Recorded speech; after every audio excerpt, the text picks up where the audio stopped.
oh eye nsu papa na mame mfonto wonim se ye wo Brahma UGC Tafu New Road Abawa Road Junction so won ye wo ananso obefra 0241 449191 0241 449191 0507 379474 fra na ya just na bibia ay kama pa dia ma na 21st clinic go mu ye expert in sciatica na de bia mega jose no ene ya wa wote afa on the free wo sisia kofa oto ase besi wo nase saa ya ona wote no eno ne efe ne sciatica na oma omo wo hu nim dia oma bin wom 21st clinic go bia jo matuma teze yare do mi na no mutu ase na mum de oma kwadar wom a oma specialize wom no eno ane sciatica no na mame fonto onim za emfidie pi gu ho ento kwa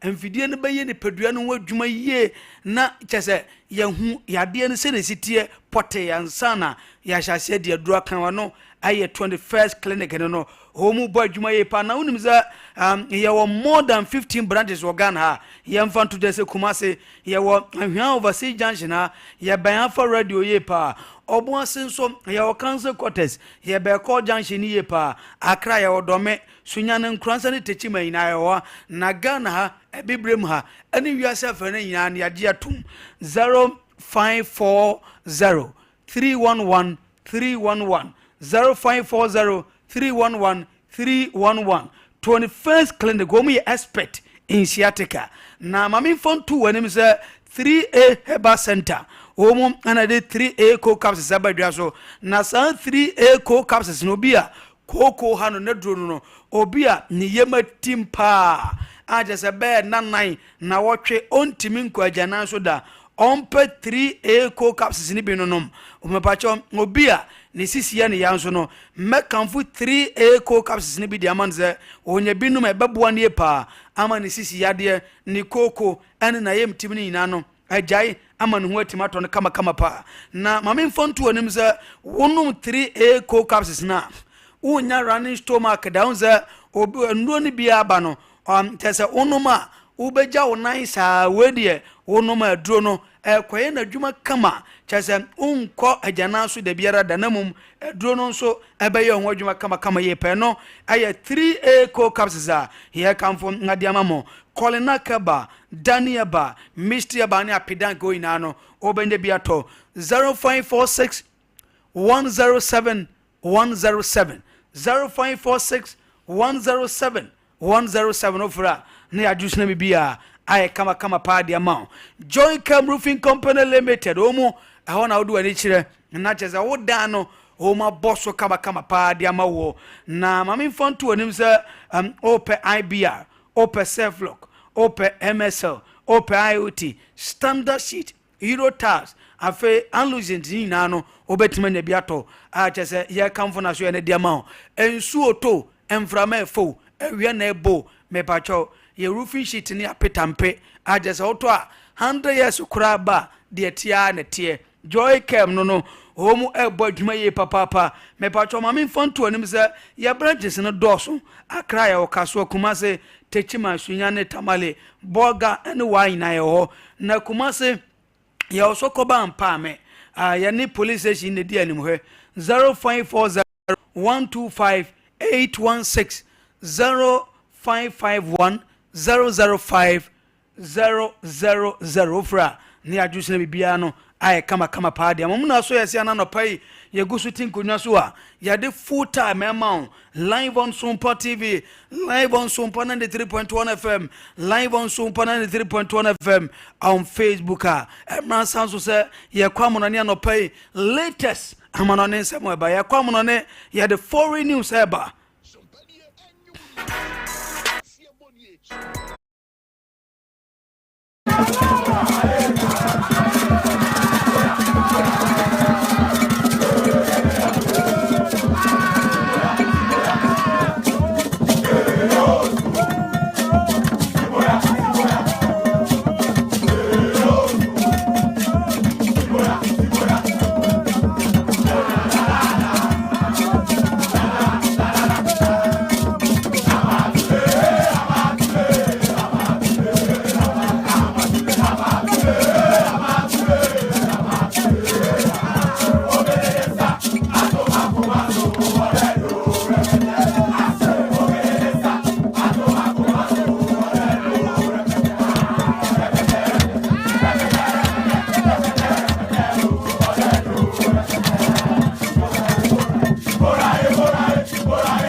for live on Sompa TV, live on Sompa 93.1 FM, live on Sompa 93.1 FM on Facebook. Latest I'm on Sama Yabuano and Ano Paninano. Ya the one some ngadi betuda de mate for Jumadino so Mamin Fontu when him some gana Oko Italy Mountains or the tia and some gana sa Italian Syrian courage or Madi sound of Pinano a betu some ganya toda and anumre Nasa games I told and anumediatia and some gana sa Palma Bobocono almost some about Juventus Sanso Anna Genuan our Lugi Ferraris your almost some about Society Sportiva Lazio Kayari how was Sadana Arena almost some about Fiorentina Sanso Anna Torino Timno and some about Odinino I have brought 430 about anumre Anna Sa games Zinano and also Betima was a nochino Oko Spain as Spanish and La Liga games out of Pinano a betin some Nabaso and a day Nasa games Abaso and Ninano Mamin found to the some Galactic club about Timno and was summer measure almost some about last Pamash Timno and we have 5 p.m. and anumre and as I gave them Nabaso Sanso and a Chalta Vigo Timno and some about Biaro Ninano I have brought 5 p.m. about and as I gave Nabaso about 7:30 at the ATM. And it's Urama or Collins, young Alfonso Perez, Geta Fetimono, and some about Real Madrid and Niabra, 7:30 Abonas Agem Nabazo, Deportivo Anlevesimno, and some about Real Sociedad Ninano, Ayabra 7:30 about and Nanumre, and as I gave Zinano, a betting some Nabaso La Liga Numa, and a Pedisan Samno, and some Namamo Jumadeno, so na Uko Italia, Mamin Font to the Homo Coppa Italian, the Tia, and some Nanisa semi finals, no, second leg na baso na nadwi ewo Giuseppe Meazza San Siro na Inter Milan Boboko no batna no mo so ngatonsa e dia for AC Milan Boboko no 7 p.m. na nadwi ana sa game na baso na no pai ya de San Seminano enso ngama mo dwumade no so na mami fontu da sanura onsa bonsa team no bo modern pa awala liga no ache Mayoka eso me kaba ko mantima de San game no mami fontu da sa onsa ansomani fonti enya kwanya ngasi kan Adama boss Boboko nanya grokura na eno na Gavio a player enso Adama boss team no or dia to just nwa na ne je pansa ono ane teammate osan na damfo osan so ene nua prekopa ye fa na sa nso 40 no nya kwanya esi Adama boss na Gavio siam fa to just na ne agie pa na oje tumpa sa oya proud sa abrante fonsa anso 40 no wotim so nanya kwanya esi Adama boss na osanwa anso 40 enya great game and sama Gavi and so dia to no pay ya de san sama de tuda and so ngade matefo dwumade so na anu no pania ya fa na ansefle ko manager and so ngade ma bansa team no wadia to da sa anu ankura na ya fa anso 40 no bo made yepa na ono de say ya na ohwe sa anso 40 no obegu so ngama na mbone bo no etin so asani awo training grounds akwambia so no ayandesa obetima nya kwanya na wasi akan and so ngade ma bansa Boboko no ayansema bansa manager na ya fansa anse flake no ono so ngade atuja na no pai ya de sansa mina anso ngade matiefo ewo dwumade so ye wuruma Madrid Boboko no bi na ngakwa ya dwuma ni bi o na mamen fonto de se ene onsa Madrid team no ngomo ene Getafe anso ngade bani na sa game no mamen fonto wonim sa yese opanya fansa Carlo Ancelotti no obetime so ngai rotation kakra ina na se weekend onsa Omujina konoa omu ane bansa de bani our Spanish Copa del Rey enom grand finale anya grokura anti mami fontu de se so wura no enso nga pesa woye changes kakra de atia enso se abnante fansa Hendrik ene mami fontu wonim se bibia sesa Hendrik Betman akwanya na washe game na se adema Madrid Boboko na no enso nga de todua ana pede sansa no enso nga de mamudi atia enso ne se awura ye fansa Tibo to de so no ana betin so ngamani go post no adama Madrid Boboko anu so no de to de na no pai ye de sansam no enso ngade ma mo dwumade no so na ye go so Madrid wana no mamin fan to dasa abrante fan sa Enzo Fernandez osia kan adema chance boboko no anope me nya report sa Madrid boboko no sa na wo jide pansa sa Enzo Fernandez no ono na obetime so no a replace abrante a ye fan sa Toni Kroos no anti dia tia enso ngane sa Enzo Fernandez na dia tia enso ne sa Nyankopon ayadoma sama transfer no ne bia kwambia so no womba kwakọ for abrante no amna be sia kan enso ngadema Madrid boboko no omo jide pansa omo anya Enzo Fernandez obetima boa ama mfifi ono eno maso tima koye adema Madrid boboko no eno aidie toda eno so adema mo ewo dwumade so nina enso na latest eba Mama me Marcus Rashford osia kan enso ngadema Aston Villa boboko no onse oboloan from Manchester United boboko no anope mami fantu dasa abrantia ye fone sa Marcus Rashford no abrantia we akame sa chasa one team sine bi amusia kan e Premier League no eba ota show mu yepa na mami fantu dasa team sa ota show mu no the Tenesa Leicester City Marcus Rashford ashe 8 goals at the atiamo Manchester City washa 5 goals at the atiamo mamin fontuda se on Pep Guardiola ebonkuano washa 5 goals at the atia Pep Guardiola washa 7 goals at the atia Liverpool washa 6 goals at the atia Chelsea washa 6 goals at the atia Arsenal and washa 6 goals at the atia Tottenham Hotspur no just abrante na ye fon sa Marcus Rashford no ukopiem Premier League ni ma woni teams ne ba ota sha mu ye pena no pai ye de sansam no enso ngade mamo e wo dwumade no so opanya fon sa and Postecoglou wo ye manager enso ngade ma Tottenham Hotspur boboko no abeto dosa sa oje UEFA Europa League no wanjo ekwambia so no Tottenham Hotspur team no betima jana kwa metiza Bournemouth manager na ye fan Anthony Areola ne dia betoda sanso ngana Fulham boboko no wo manager na fan sa Marco Silva no wo so ngape no ana fe Scott Parker on so no na tima bua ama Burnley boboko no wo matim so nga qualifier Nyankopon ya duma na season wo Premier League no Burnley boboko no wo betim so nga sia kan wei 3 managers abetoda sa Tottenham Hotspur team no wo so nga sa emu ba ko betima be replace openya fone say and Postecoglou no enso na die to do and pede sansam no enso na ma wodwumade no so mame fon to do san Ousmane Dembele wo sia kan edema Paris Saint-Germain boboko no anopedia metie enso na ne sa Liverpool team ne sa kwambia so no Nyankopon ya duma sama transfer no ne bia homo ade 100 million euros ebetimi de wuram en Paris Saint-Germain boboko no no makwa ese bia abrante fon sa Ousmane Dembele no homo se betima kaboya no amuna be sia kan enso na de man Liverpool team na mamin fon tu wanim sa homo jire pansa ade sempo dabi sa Mohamed Salah kwa homo jire pansa Ousmane Dembele ebetima so na replace abrante fon sa Mohamed Salah and homo prepare some abrante fon sempo no Mohamed Salah dabi kwa Ousmane Dembele ebetima so na replace no anu ye die to da anu no pede sansam no enso ngade mamo ewo dwumade so nina enso ngade toda mami fantuda sam Victor Osimhen aye player wo sia kan adema Galatasaray oboloan from Napoli boboko no mami fantuda sa Manchester United boboko no sa ekwambia so no Nyankopon ngaya duma sama transfer no ni bia ekwambia so no Victor Osimhen ekwambia so eso mo certificate boy no amabo ne be sia kan adema Manchester United boboko no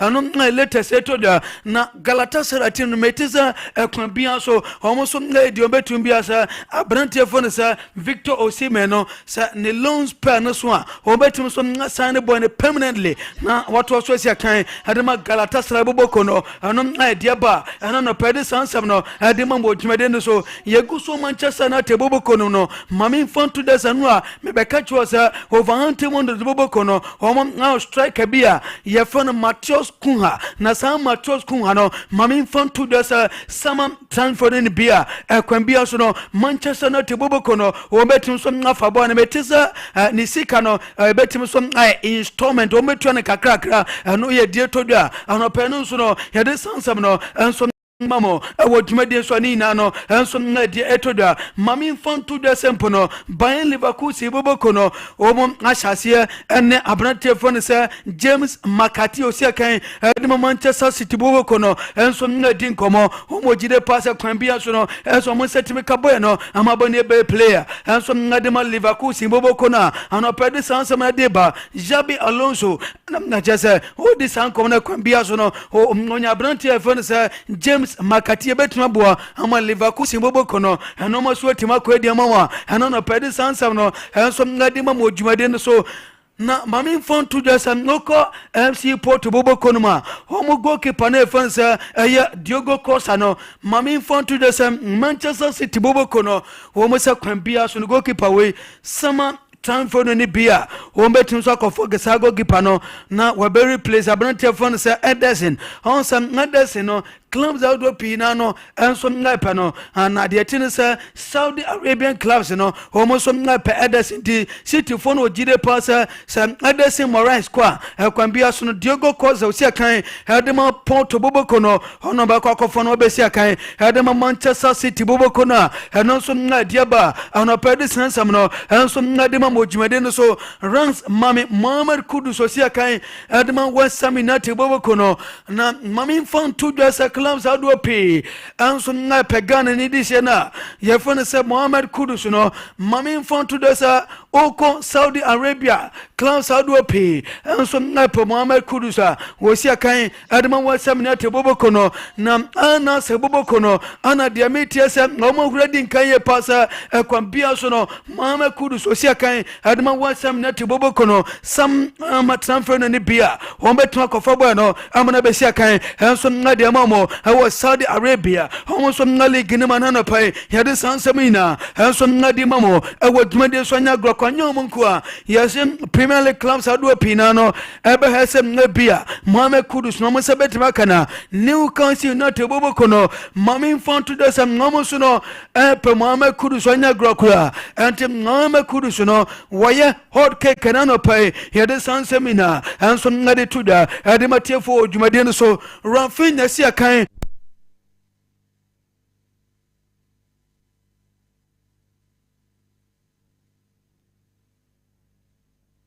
Saudi Arabian clubs and do no and some permanent offense Rafinha Osiakan and some Nadema boss boboko no na mo mame fan to das yasem anya de se boss team no e betim some aja Rafinha da biarada anu ye de toda ana no pede sanse ma de mamo nam se boss team no e wo jide pass am ye bola Rafinha e body decision undoubtedly no Rafinha aye boss almost best player this season and anya de se boss team no e betim some aja Rafinha amuna kosi akan adama Angela hawa Saudi Arabia almost na league ni manana pai ya de sansemina enso na de tuda adama tiefo dwumade so mame mfanto dasa Florent Verde si akan adama Bayern Leverkusen boboko no anope mame mfanto dasa team efonsa Manchester City boboko no onsa no me catch us abrantia no kwambia so no sama transfer ni bia as City boboko no ekofa Florent Verde adene ba mame mfanto dasa yesem bona shasi pedank ewo ayadesa Manchester kromo eno na de todwa bibia chesa Florent Verde no nyankopon na yaduma sama time for the bia obekwa kwesina kan enso na de ma Manchester City boboko na menu ka say abrante na pedan ewo Manchester kromo ni na no enso na de todwa mame mfanto dasa Vincent Company aye manager adema by Munich boboko no anope mame mfanto dasa yesem season and dia pay for no betima ko meeting na some meeting no and betima chirasa Vincent Company o betima stay our buying bobokonum and answer bia buying team no e betima jana kwanam sa season na ko na wie ya o betim so na review season no na oma he no ma ekoye ano no man koye dia meeting sa bamunti bobokono e betim so he openye fansa Vincent Company ni season no na oma he no modern ball na bibia so na koye o re fansa Vincent Company no o betim so na mana to so say bibi anko ya mete say ngobetime so no are going for new manager enom edie todwa enon so yade mamo na de me say kan say yasenka ban boboko no omo anya judging klopper woyen former manager enso ngade ma Liverpool team na nko mo pe nanso season no ana betin so ngachenam za anza judging club no onza waya adwuma da enso ngade ma Dortmund boboko no Dortmund so no omo so no direct rival ana ba mo ti boboko ntia den pass Bayern team no ebetin so nga convince openia ye fond sa aya judging club mo so no abe manager enso ngade ma ba mo ti boboko na ni na no enso ngade to da ana no pedi sansemina enso ngade mamo awo dwumeden so nya grokura Tottenham Hotspur boboko na no pai mami fontu desa Marcus Rashford ono so na bolon adama Aston Villa boboko no metesa Tottenham Hotspur team no omo ani dia branche fona sam ngaya Marcus Rashford achi ni na no sam mami fontu desa sama transfer ni bia abranche fona sam Richarlison osia kan adama Tottenham Hotspur boboko no on se bo ni betma ko etem dia mensa kana sam Tottenham team na per striker Tottenham team na per no aya Marcus Rashford homo jire pass ko loan adama Aston Villa boboko no as a day in day out no na mode mono kwa na ekosoro ante homo jire pass sama transfer ni bia ekwambia so no Marcus Rashford no as homo setimeka no na obesi akan adama Tottenham so boboko no so nga die todua eno no pedi sansam no so nga de mamo ewo dwumade no so na Bruno Gomaras aye boy osia kan adema Newcastle United boboko no anope mami fontu da sa Manchester United boboko no sa ekwambia so no sama transfer ni bia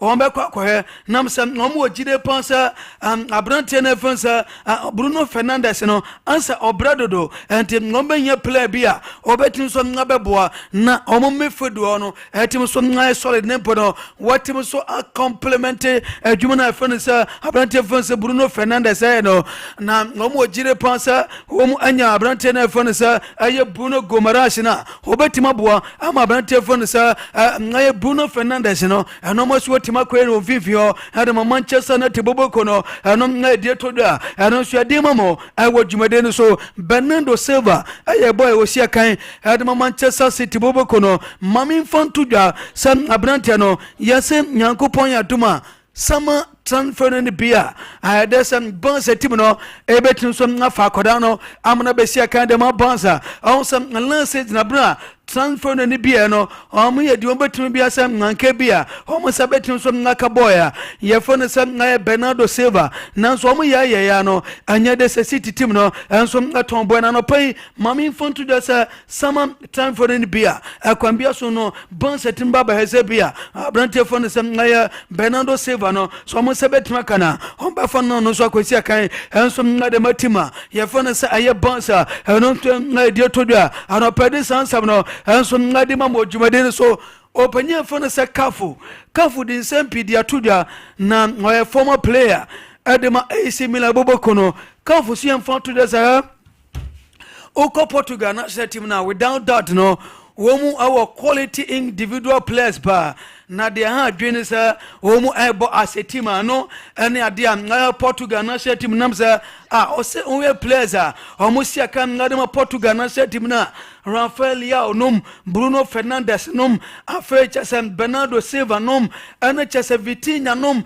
any players I can name them enso players ikosi akan enso ngade ma national team na enya de se ngano ma team koye edema Portugal national team no anti ngade se kwambia so no wose mra so se players wo musi akan edema Portugal national team no wo betim so ngabo ase team na se Rafael Leao nom ene Bruno Fernandes nom ene Bernardo Silva nom ene players aka ne betim abo ase team kwambia so no ma betim koye edema de so Portugal national team no wose ngojide jide pasa World Cup and betima koso ewo United States of America afe Canada and afe Mexico no se Portugal national team no ebetim so na bo asetima o jide pasa o ka team so betima je World Cup na ade se Portugal national team no o betim so na je World Cup no mana ye anu yansama Marcos the evangelist Morales adodo na no efo ne kafu no dia tuda ena no pedi sansam no enso na di mamo ewo dwumade so ni na no enso na dia tuda ehun sensem na no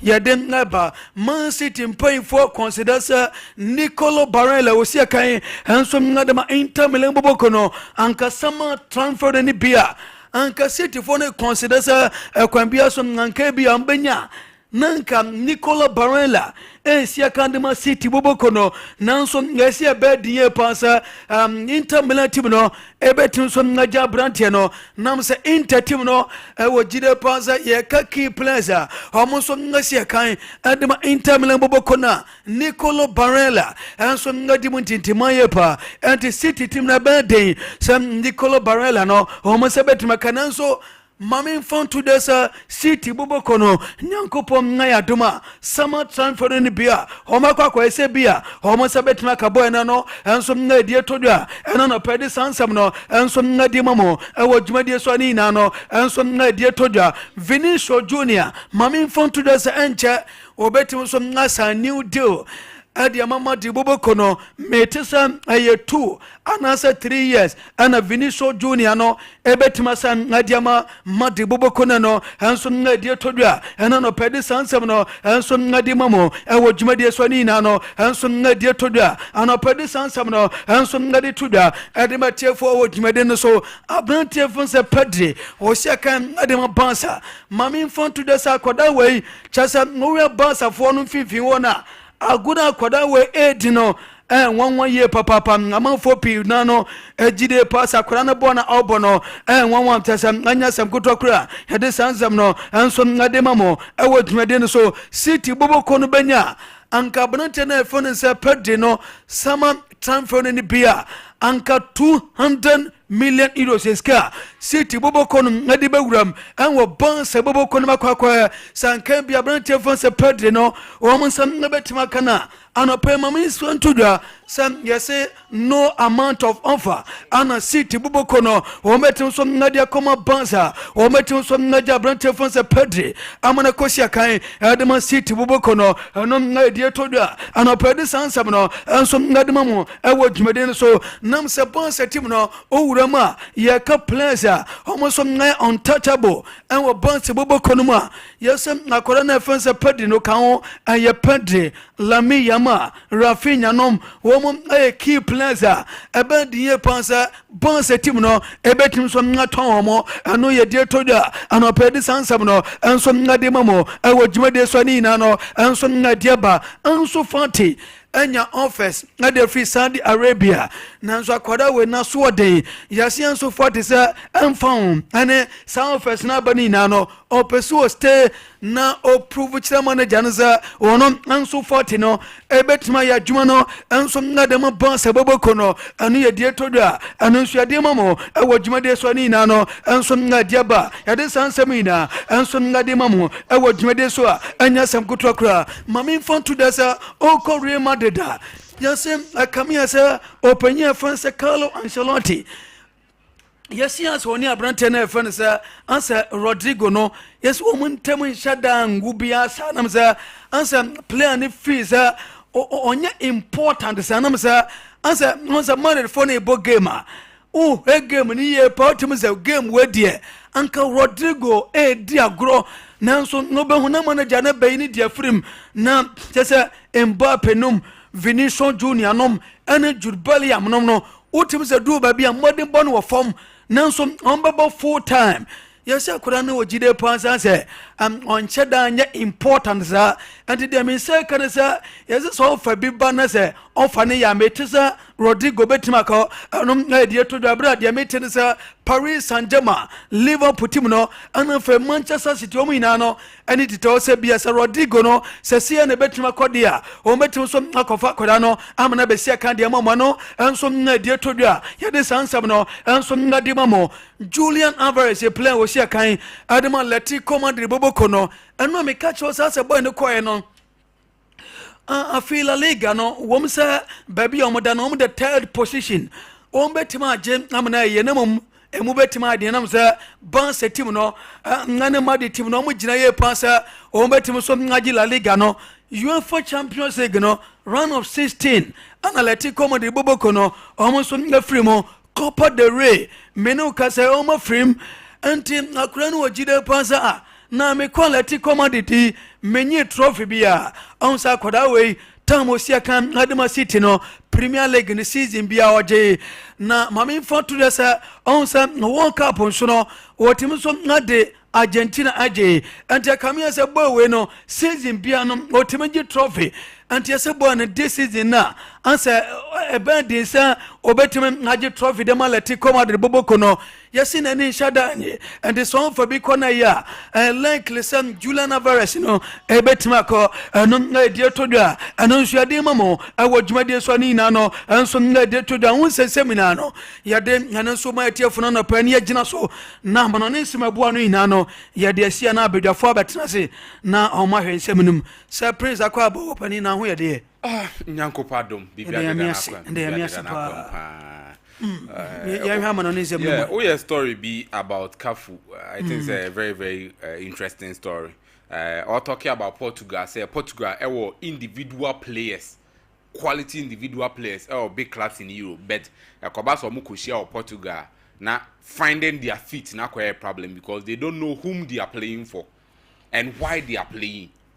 They are quite so be the individual, say mentality ne be remu. Instead of coming together as a team, normal body nipa ba kubia na mi so okay. These are the people that we are playing for. These are the ones we are following in their footsteps, and not any other Portugal. Like, and I think say very, very true. Looking at me count questions on one case I take example on 2002 Brazil crown first World Cup. They decided say look at the huge names and their Brazilian national team, but they decided they will play for Nazario, Ronaldo, and then Rivaldo. Yes. And whatever they do, and Omunsutia footsteps them, and you even bring it up to the latter parts of World Cup season. See, look at how Germany first look at how Spain first they had some individual players. The woman say Iniesta, Xavi, any Busquets, Mo Xabi Alonso, Muvua, any idiot. You need to have such people in your team and that kind of mentality, no. And looking at France also, look at how France also do a World Cup, no. They had to, succumb to the fact that Abrante friend Antoine Griezmann at that point was one of the best players in Europe. Not even the Ballon d'Or podium, not standing on top. And Abrante friend Kylian Mbappe, he came into the limelight with that kind of speed. Oberuamu prekope or share number of goals are all taking the shine away from anyone, and they decided let's play for Mbappe and Griezmann. You live with the work, the creativity working for Griezmann, and France the kwaje. And now you look at team meetings Portugal. Look at the kind of individual qualities they kutomo. Looking at their goalkeeper, one of the best goalkeepers in the world, Albania. Looking at their defense, one of the best defense, Albania. You say the last time I talked about Abrante Freno, Nuno Mendes. Open the best number 3 in the world right now. Aguabo. But me dear, me choose Nuno Mendes ahead of every other number 3.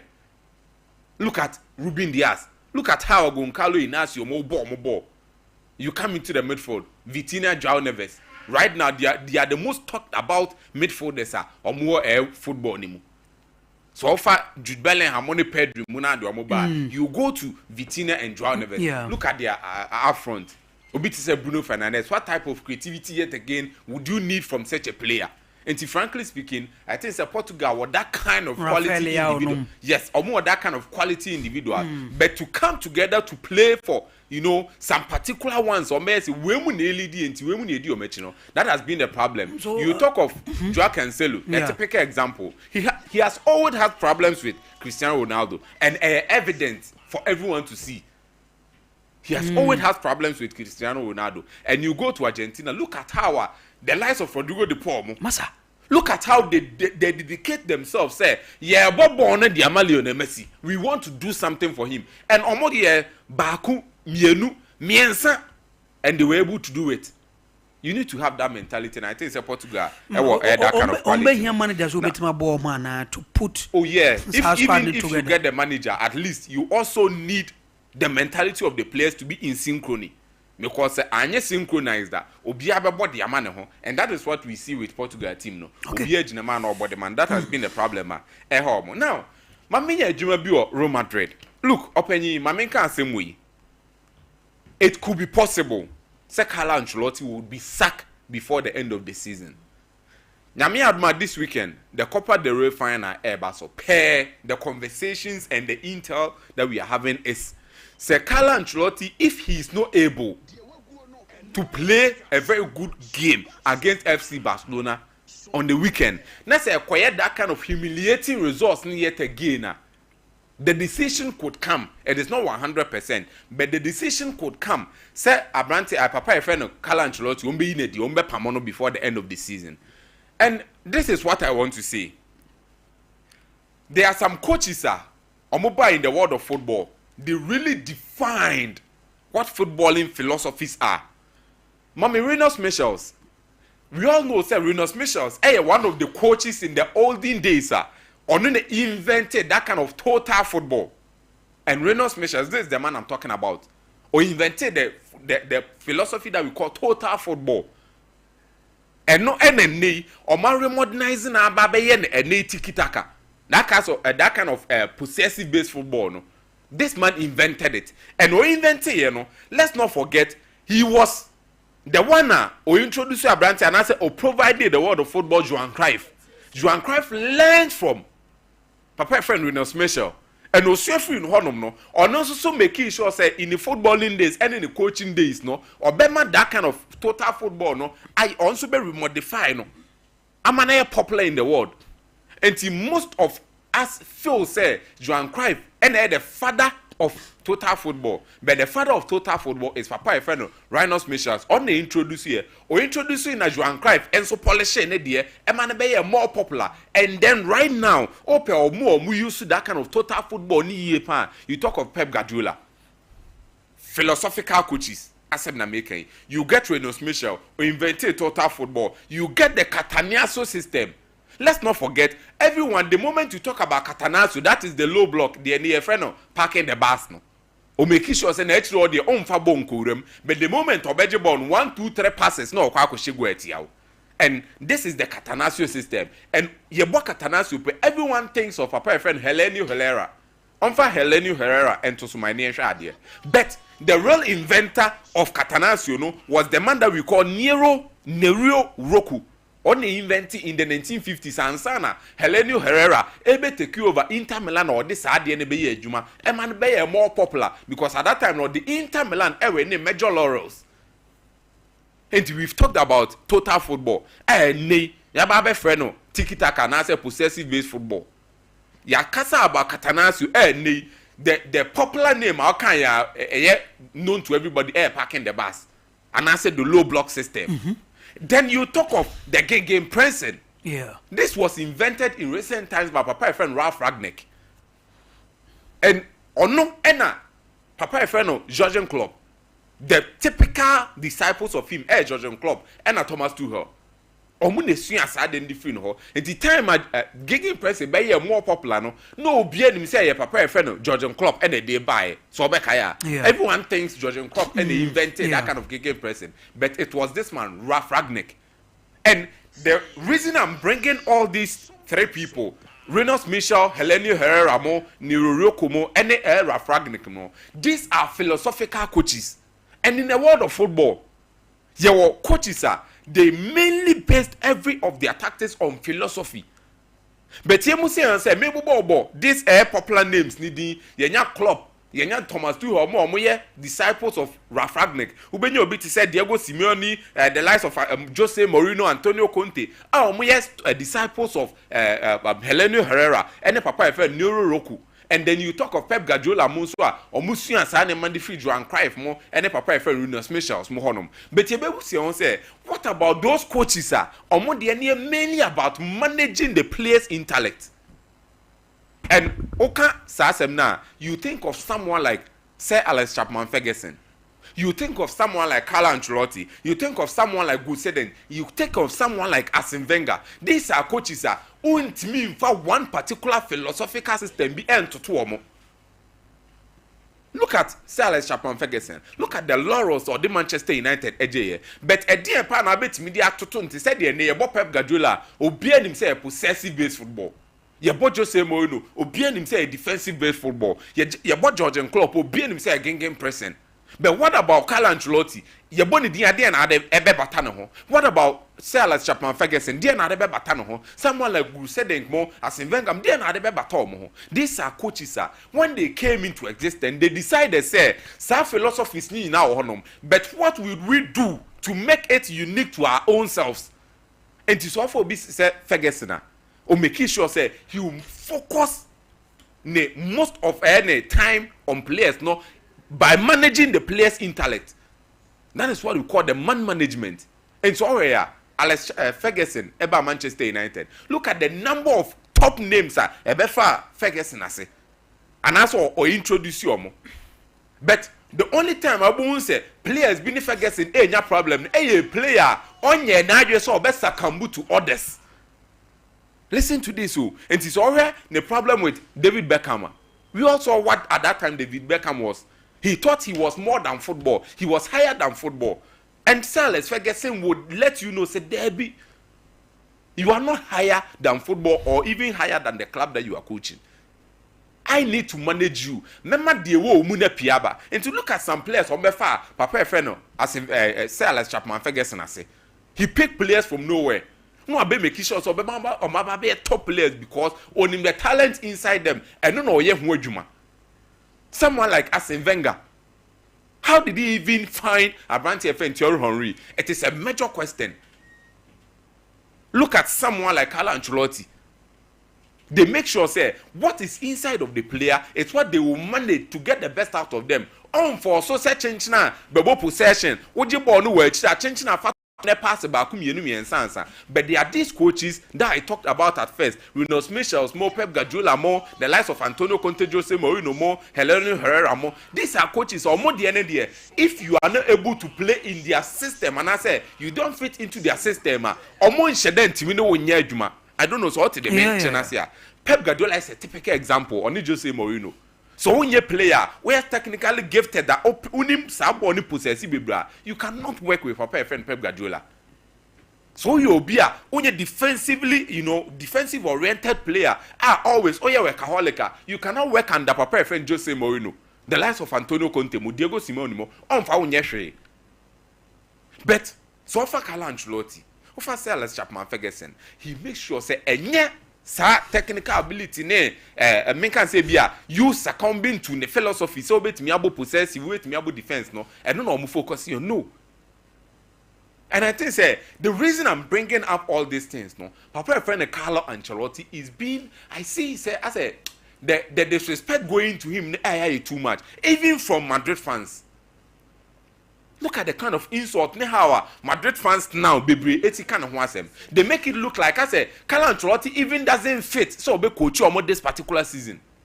But let's not forget before Madrid 12 years down the line UEFA Champions League it was this man Carlo Ancelotti or no any better key over Madrid or better key or one or do or the UEFA Champions League and in the span of 10 years or be break it that kind of jinx now for 12 years no in the span of 10 years or make sure some bet me maku 6 and on the bedi can yes no and out of the 6 no imagine no let's not forget or no kwajimu half.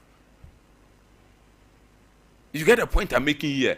The first thing he won the UEFA Champions League. He has won the La Liga title, the Copa del Rey titles for Madrid. Over on the second thing, we've seen what he's doing with the team. Let's not forget. Oba wababe making sure so UEFA out of the 4 years UEFA Champions League the first one or making sure so in an awesome way. But the following season and Manchester City go money even after Omoje UEFA Champions League at the following season, Man City go many Arsenal. If we could, cast our minds back, there are some people are not move feel say so mujana kwai maneko. But they decided so no. This a man, Carlo Ancelotti. I heard him say, "Ejuma we no football mun anu odin." They gave him the chance yet again. The following season, they are even without the striker, or making sure so they just Madrid team. Ebekwa kwaji UEFA Champions League, a team that was led by Joselu. Their main striker was Joselu. But the Omo Kwaje, Karim Benzema had left. Okay. You see the point I'm making here. So it is seeming more of a sort like Carlo Ancelotti, the kind of disrespect going to him too much. Right now, it is understandable. So but he should be living like a legend because he's a living legend for Madrid right now. Hope one of the best coaches are Real Madrid Football Club. Carlo Ancelotti is one of them, and even he is considered as one of the best coaches ever to have existed in football. Enti omo kan and only philosophy bia and omo formation bia omo no, he's not known for that. Just like I explained, onye Pep Guardiola, onye Jose Mourinho, onye Jurgen Klopp. It's about getting the results, getting the best out of the individual players. Yes. So no dey. Enti na me share da busa say Alex Ferguson bra obebo football mun. E dey na ade better again ye boni din as a football philosopher. E dey na ade better again. But ye ball Pep Guardiola na Ferguson one akuchi ache. Say Ferguson, but your boy Guardiola dia etimi de possessive based football bata no ho. And I say tiki-taka bata no ho. Jose Mourinho, ye the defensive based football bata no ho. But these are coaches that they don't focus their coaching system no around philosophies baby. They try to get the best out of coaches and players, and I think say Carlo Ancelotti, he should be respected and should be seen in the way I'm describing no. So one person who be could be more 4-3-3 be now on the field says change now has a formation way no, you wouldn't see that from him. But to make sure say the individual players on the field or be getting the best out of them. No, when you that kind of proper team telepathy. And no, the Benina Park no so me look at what we got from Karim Benzema and Vinicius Jr. But who show me a new pank?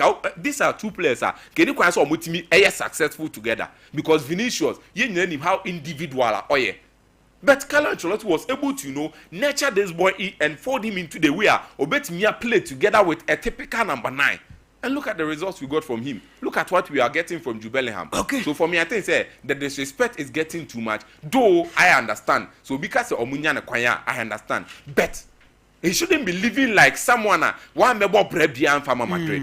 And they're very, very bad with that one. And I think Barcelona and so on. A minute or two. Oh yeah. And what we saw from the Barcelona team, frankly speaking, someone who set up all the Koboye. Someone who said Ansu Fati game. I am feeling this. And yes, I feel it is something that is known to the world of football now. Everyone thinks, say Barcelona, at the end of the season, they will win a trophy or two. And even if possible, will bet me at the treble. And with what they did yesterday against Mallorca, let's not forget, Mallorca this particular season performing extremely well. They are competing for UEFA Champions League, European sport. And next season, will me call Europe, whether Champions League, whether Europa League or whatsoever, will me be. And no, Papa Efeno, Hans Dieter Fleck, changing the squad. Eric Garcia mo, Hector Fort never won. Eric Garcia was playing as the number 2. And Oba Branty friend and Sumani Fatimo, but yet Barcelona was able to get the results. This brings a proper stamp on the fact that make us say Barcelona team no, it is true, team bia with deficiency, but it seems like system now for more to the extent said the Oba be shembiano on team want to the maximum level bia the first level never bokwana or team more some kind of results we ever bought team no. Okay. And that is what we saw with Barcelona and Right. And I think said the preparation towards the Champions League and everything everything is going well for them. Okay. And I feel Barcelona they're on the proper course. See be season no na La Liga no Omaji Copa del Rey on this weekend no more at the Champions League net was. Don't ever be surprised. Okay. Don't ever be surprised. Sir Prince, yeah, that's a pa. Sir Prince, you know, Philip Akwa Banwe. Yeah, Bema, be very fine. Yes, we bless God. Yes, some comedy. Debi amikase adias can't minto. So far as we have life, we are the richest and we have everything. Okay. But let's start off with Nottingham Forest. Now, Nottingham Forest is something exceptional this season in the Premier League, and the Nottingham Forest is an exceptional NSA. Or my philosophy, they don't think about playing the ball too much, but they think about getting the results. the needed artifact on the pitch adeɛ na friend results no me no bobo ni nyina but the ball ni wie na wo ball 80% na me ball 20% na me shower why na wini enya wo a wo possession no possession dey encourage you enu nti no according to my own philosophy possessive football becomes useless unless translated into results. That is my own philosophy, my understanding of football. Possessive football becomes useless unless translated into results. Into no, omuno possessive oriented managers no mutanya results no. That is their style. And the Prince Pep Guardiola, he is known for possessive oriented football. But then no, so when him Nottingham Forest from yesterday and today, bobo na efe no. Almost style no, balloon ball no more. Into normally Nottingham Forest in the years gone by, ball no mo boy no mo focus on a friend focal points. Ya kasa focal points na striker I say or height. Into no I just said the nine mienu nyina be ye adwuma, but the Arsenal as an greatest asset anything. Enye na nko years gone by. That is what Nottingham Forest are. And that is the perfection of team there from Nottingham Forest. Now guess what? Almost system is here, your friend, no football, and I said no ball, no problem. Forest are breaking the possession obsession. You guess a possession obsession now. Teams are Forest in your mouth in this season. No, Obi about higher number of percentage than Forest. By a baby, no Forest are shown. Now a clear example here, just recently against Tottenham Hotspur. Only Tottenham Hotspur boy, we na Tottenham Hotspur about 70%. Na Nottingham Forest about 30%. By a real match, na Nottingham Forest asha Tottenham Hotspur by 2-1. No Tottenham about 70% football. Nottingham Forest about 30%. By a real game, na Nottingham Forest asha Tottenham Hotspur by 2-1. Now another one here against Brighton and Hove Albion. Against Brighton and Hove Albion, Nottingham Forest about 37% football. And a Brighton about 63. By a real match, na Nottingham 7. Who tell the American power? When I will born be brain, who won't share goals, but me not make born in Bobby. But then moment I get the ball, so many say they are doing something right. I don't know so right any of the ball movements. Or more of the ball movements, your greatest arsenal or the greatest asset. Now against Brighton, 37 against 63. By a real Brighton and Shebi. Brighton never scored a goal in that game. Brighton about 10 shots. Nottingham Forest now about 37, about 14 shots. So what are you implying? And when they attack now, about Anthony Langa, about Callum Hudson-Odoi, no about the boy from New Zealand, Chris Wood. That is the attack. Attacking in Biasa. And these are players who are rejected. Chris Wood no Rebecca say, was taking claim at Burnley. But for Anthony Langa, we knew in himself Manchester United we're not patient with him because na baby no one na debi a baby. Instead to me train what you call again Callum Hudson-Odoi or share promise and a prospect at a younger age. But then no time na years no a go by Bayern cry express interest in him because Omu saw a prospect. But then when to me I materialize as a mature team friend Chelsea and then we had the best of season so far. Now Nottingham Forest against Manchester City. On a Man City boy, me no win him say Man City boy Man City was 69%. Nottingham Forest about 31. By a real match, Nottingham Forest actually City by 1-0. A real game, na Man City at the phone by 1-0. On no ball Now another one against Liverpool. So Liverpool been your first loss of the season. It was this Nottingham Forest. When Nottingham Forest echo Anfield under onslaught, it was Liverpool was 70%. Nottingham Forest about 30%. Na Callum Hudson-Odoi actually the only goal. I'm a team from Nottingham Forest. Nottingham Forest could break Liverpool and Anfield in the league. Now another one, Nottingham Forest any Arsenal. Arsenal about 65. Nottingham Forest about 35. By a year, Obia for one to it was 0-0. So Nottingham Forest in terms of game management style, the manager is top. Manager your friend Nuno Espirito Santo. But may enya more because somewhat in 1978 and in 1979 and 1980. The Nottingham Forest a year and we are here a year Obia want to say once upon a time who produce coach be from Brian Clough, and under Brian Clough no Nottingham Forest when himself Premier League no more. They are one of the teams of Magic Champions League twice. Who call Englander and I said the whole of Great Britain. Who call teams of Magic Champions League now? Liverpool are just 6. Manchester United are just 3. Nottingham Forest are just 2. Chelsea are just 2. When is Nottingham Forest? Only Chelsea are just Champions League pay. And this is 1978-79. Papa na make an some no there screens no. A friend of Brian Clough. And under Brian Clough no, na the style near Papa the same thing and they know Papa na friend no Espirito Santo Obon. Ubaba born in a baby no wash out. That is in a style. They are not too obsessed with possession. But then they know only one of the teams are almost fly high power. Now look at the Premier League statistics and table. Currently, who call Premier League no more the best goalkeeper in the Premier League. And ya Listen Becker. And ya Edelson Moraes. And ya Andre Onana. But it's rather Marcel's. And it's saying we have parameters with which you judge goalkeepers a clean sheets. Say we keep a clean sheet than all the goalkeepers in the Premier League. On your biasa, but they not Forest into Wayobi. And this season, one of the best, the safest pair of hands in the sticks of any team. This man, Marcel's or Belgian. I know the best goalkeeper now in the Premier League. And Nottingham Forest, they keep more clean sheets than any team in the Premier League. And this is the man, 13 clean sheets. No way keep you. Now, aside everything, no, say Brian Clough once upon a time, or Kasembi, or say if God had wanted us to play football in the clouds, he would have put grass up there. Brian Clough, no Kasembi. Now, Nuno Espirito Santo, that is the coach of Nottingham Forest, me bono in Portuguese, but in English, Nuno Espirito Santo. Now, Nuno Espirito Santo, also we have a clear way to play. And we found ourselves in in our identity. So the identity, the culture, the history, and the tradition of Nottingham Forest. And it's a born, that is Nottingham Forest. It is Nottingham Forest to Misha Brighton 7-0, Esher City 1-0, Esher Liverpool 1-0. And this season, team nobody Premier League and Liverpool. Both women are away, Liverpool and me and Nottingham Forest. And this is the manager, Nuno Espirito Santo. He's a Portuguese manager. Now, let me feel what I mean in Spain. Now, mebeka bibi about tribal identity. Yaka tribal identity na.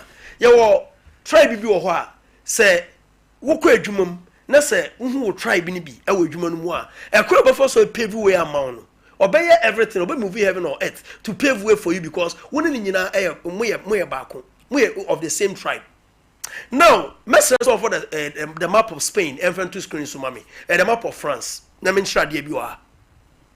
We call the city of France, the western edge of France, Andorra and Spain, but south the city of Valencia, and Valencia port city. But then Valencia border the Basque region. Yaka Basque region now, Basque region no Spain, France, and Belgium. And so there are so many players. What's your Mudina? Omo French for science, Spanish for Belgians. Obiti say Thibaut Courtois. Courtois is a French name. In English, why is he Courtois? Thibaut Courtois is a French name. Somebody who forbid to say Eden Hazard. Eden Hazard is a French. He's from Lille in France. That is why I was starting a career. No, I want to starting a play career. Lille. And we are French for. There are so many players who play for the Belgian national team. Or more roots no Basque. Now me Bashra Diebi.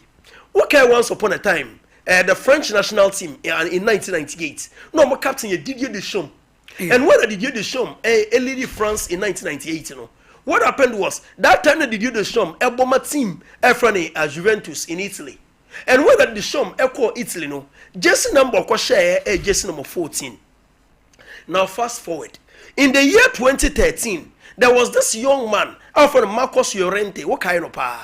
When Llorente called Juventus, no. All signing a contract because Didier Deschamps is from Bay Peroni. Bay Peroni is Basque. I'll share 14 years in no. All signing a contract no so person share 14 years in now. Deschamps is share no because Deschamps is Basque. Or also Llorente is Basque. And see, woko Spain now. There is a club at a point in time. So when you're Basque near won't to me more, and that club is Athletic Bilbao. Bilbao so won't fit Basque region. I won't Bilbao. And then I has a system nasisa. So when you're Basque near, won't Bilbao. In your kin and brother Nico, you're more Basque. and they are Athletic Bilbao, and they are one of the few clubs in Spain now. So what your player adding pa. Now example ni France boys Bientio Hernandez, and Lucas Hernandez. So what's your Mudina Hernandez is a Spanish name, but Omunina for the Basque region. Into that no, yen terms away French ni and away Spanish. Tio Hernandez and Lucas Hernandez could have played for the Spanish national team, but I'm board in France. Because Omunina if the Basque region. A common region between Belgium, France, and Spain. Now another example, this wonder gem. There are guys Omunina ball Edema Athletic Bilbao. At a point in time when they were leaving Athletic Bilbao, they take clubs behemoth, skebia more dupa, so that club cannot reject and suppliers need you. One example here, Javi Martinez, no board Bayern Munich no. When I Javi Martinez, Bilbao, Ako Bayern Munich no, it was a tug of war. And then easy sir. So Bayern had to overpay and Sir Javi Martinez a free because of idea no mudi yedi to omutrimino. Omu say omu ya one people. Into so ko France akoboboa. Either so ko Bama Lille or ko Spain or ko Bama Bilbao. But then no bo na asesa because and then no adwuma na ye iska. Dey ye bia iska. Into say no so what the tribalism, what tribalism any ethnicity no edi wanimu a eno ya wasem. And at this young age, there are so many players in Saudi Arabia. They are going to Saudi Arabia for greener pastures. Into basketball one year. So what you play and easy, sir. But then I said, Yoma as a sakakra. Now, make us some way basis to say, a comatico and a mrebebri etrum. Once upon a time in 1998-1999, the Champions League final was played between Valencia and Real Madrid. You real game, no? Now, Real Madrid achieved Valencia by 3-0.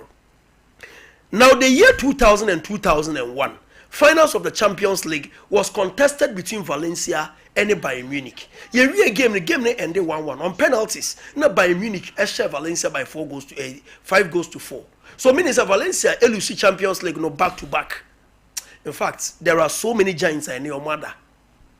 And then, you have football asema, and they are more Valencia din. But Valencia team of 98, 99, 2000, 2001. They were one of the feared teams in Europe, the whole of Europe.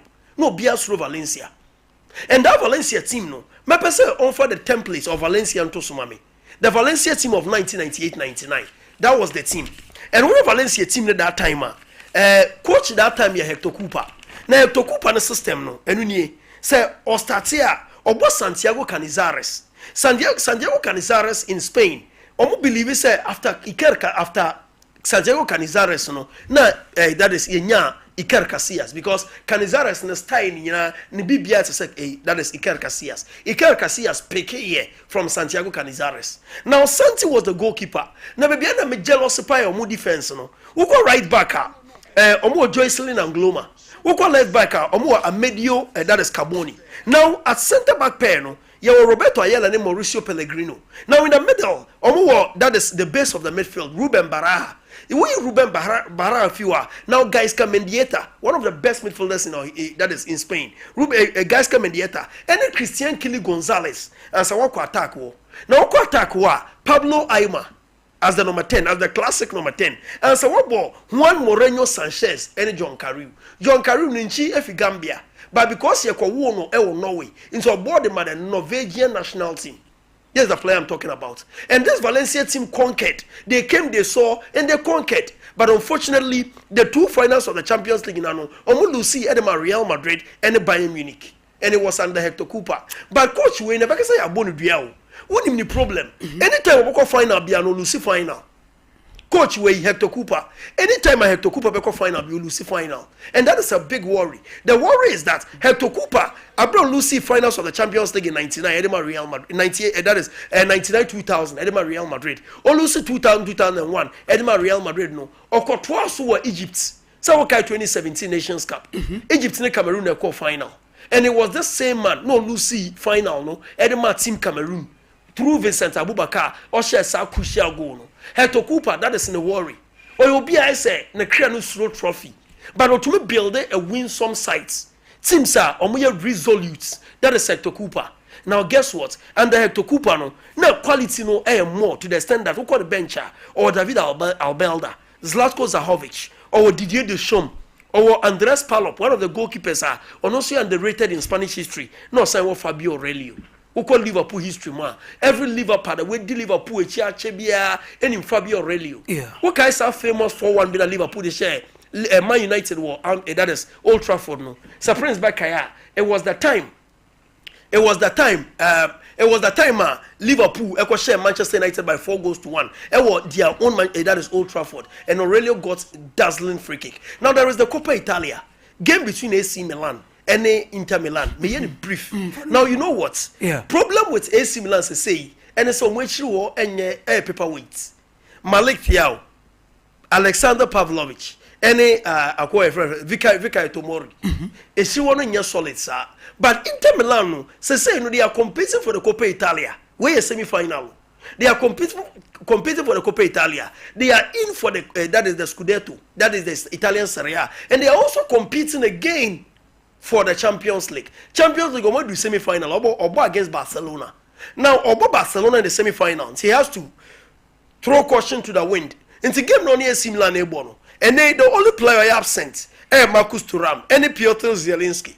But Zielinski knew only problem because in the absence of Zielinski, Zielinski crown just as some games no starter. AC Inter Milan, any big game piano, on midfield no looks like this. Nicolo Barella, Enrique Mkhitaryan, any Hekan Çalhanoğlu. That is the midfield three. Inter Milan at Omotabo. Now we're flanking by the LWB, any RWB, the left wing forward and the right wing forward. But the problem now with Inter Milan is he has to manage the squad quality and depth because key player Bicopra against AC Milan and now it will go a long way in affecting them this weekend in the Italian Serie A and especially affect you playing against Barcelona in that is the Champions League semi-final. And see, manager Simona Inzaghi would have to manage the squad availability of squad no and quality of depth no Inter Milan will be changing any team in the Italian Serie A. In Italy you get team or one like for like mikra and Italy even the whole of the world currently who pay team on one like for like pa a team from Inter Milan. Okay, Inter Milan will like for like pa but this similar problem is say on what attackers no too lazy. Say no Rafael Leao when he is with the ball, that is when he even with the best of Rafael Leao. But when he loses the ball on your biasa, because the off the ball movement is very bad. Now a bit to say Luka Jovic and Santiago Gimenez. They say coach is in that is selection dilemma and a conundrum. As to so name Sombo Rafael Leao, Jovic and also Sombo Gimenez and Tammy Abraham so a picture. But the Emma Misroka can say Concesao in recent times, so share big boys no to me bopa. Okay. Only big boys no bo to me bo. But say Otashia paperweight for in the Italian Serie A who be no struggle. Right. And the problem since or joining AC Milan has been selection dilemma and the selection inconsistencies. Philip Kwabena Nkunza me da se pa Philip fami ura betu ikakre na fami ura betu ikakra na menkomra. Yeah. Ese faska. Eno e faska. And our boys this car, and you roll on the boy, and I'm assuring you, say, and now so, you're training in first tickets in here, and then your first tickets, the roll on 1B CD 3320. Mesrao, Ebiana, baby, I want Ebia Wunya screen no, so Wunya TV now, and also ko Facebook, Ningina, it has been pasted there. Quotes in you post you instead of you pick the quotes now we'll go win him. Now guess what? Roll on no air 1B CD 3320.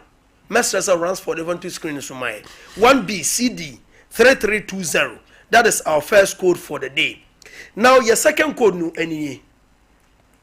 Your second code no any. So first code no the roll on. The second code cerebral bites. The second code cerebral bites. 1B CD ED70 1B CD ED70 tienye pa 1B CD ED70. That's our second code for the day. And our final code for the day. Our final code for the day. Who's the season baby we? Is there more 3 codes per day? Now tienye pa. Your final code ni 1B CD E318 1B CD E318 me hu say comment section obi ahwere say no other quotes no PhD na say no ba ko na say PhD ewini ba ko say PhD anasa nonce obi a etumi wini but game no ye draw and na say hard win be no roll on the boy it must say 3 quotes ni na no enya ba ko kra ntum 3 ni na conk into woko ho a menua enye obi ne kumentwi so woko twa ba ko na oja ba ko who knows maybe the oja two mo no and then there's what can me na and into the friend gamble gamble into no woko bush no woko sre fidie woko sre 1 2 na say 10 na oja 8 na wonim dia hye aboa okay no message so on our Facebook page no pick all the quotes no mo justice to it. I know you Philip Kwabena in Kumsa no mo message is akana men komra Kodwa Sompa furniture works there. Congratulations to our Barcelona players for from Kodwa Sompa furniture works Dum Kumasi now the message here but Douglas Costa say keep up the good work. Moibo Boateng also from Nerebehi watching live. I say welcome home tactical Karim Zito. In Zito we trust Fablo still the greatest greetings to Chairman Ousu Bempa in Shia so and we Moibo Boateng message you know. Pedro Madina Cruiser, we welcome our new coach Karim Zito to Asante Kodoko. Ms. Loud from Indianapolis, Kumasi Town, also Kesben Junction is the main location. Okay. Zakaria Kesimons, I'm watching live from Obuasi West. Zakaria Ichiapa, Madedesa Kesia Bakono. Derek Ayete says I'm watching live from Nkurakai. Good morning. Okay. I'm now Felicity. I'm just Alkaline. Okay. My message in him. Crespo from Fufum say Crespo. From Congrats to my darling club, FC Barcelona for their slim win over Mallorca yesterday. Greetings to Mr. Usu. Okay. Joseph Aje Usu Casimiro say more fire. Prince Asabre say investors are not happy with all that PSG did yesterday. We pray for greens today. BDK say some passports more fire. Billy Philomena say more fire. Obedo Usu say more fire. Edwin Usu Aduomi said this Philip guy is that good. His analysis are matured, proper analysis. And here Edwin Ousu message in here. Abans Zachary say good morning to you all. Gideon Ousu Amako said the booking course again, please. Watching you live from Mumford, some passports, more fire, great wisdom message in here. And I say yen send any course in our Facebook or watch a bear when you come party. Monty, you better pause for Nayako for quick commercial break. Yeah, bar. Yeah, the official by a bus is here.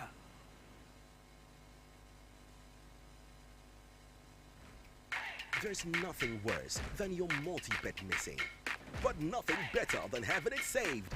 Bet Saver.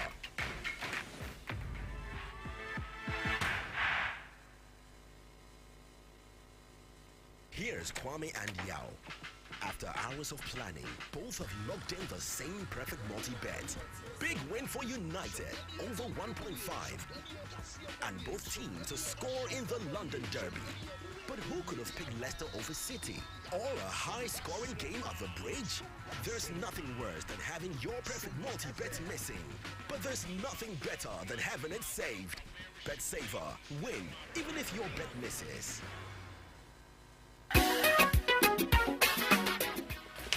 If I shall plan, I'm sure you'll value. Brad, and not so beautiful.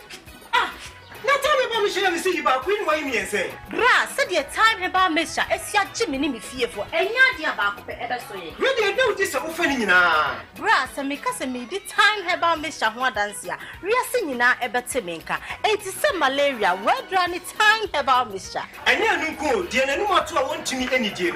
What run the time about Mister?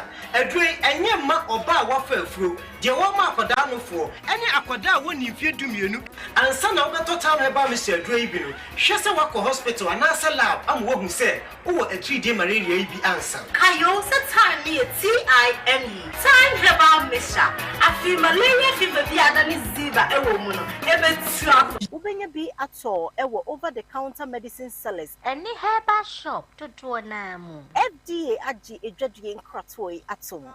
Abusaka kabi wo hanu meja tom na rewu sebe wo me say abofrake to wanya 2 years akadai ba ku nti African Spider-Man bla me abofrake to yim wana nipa hu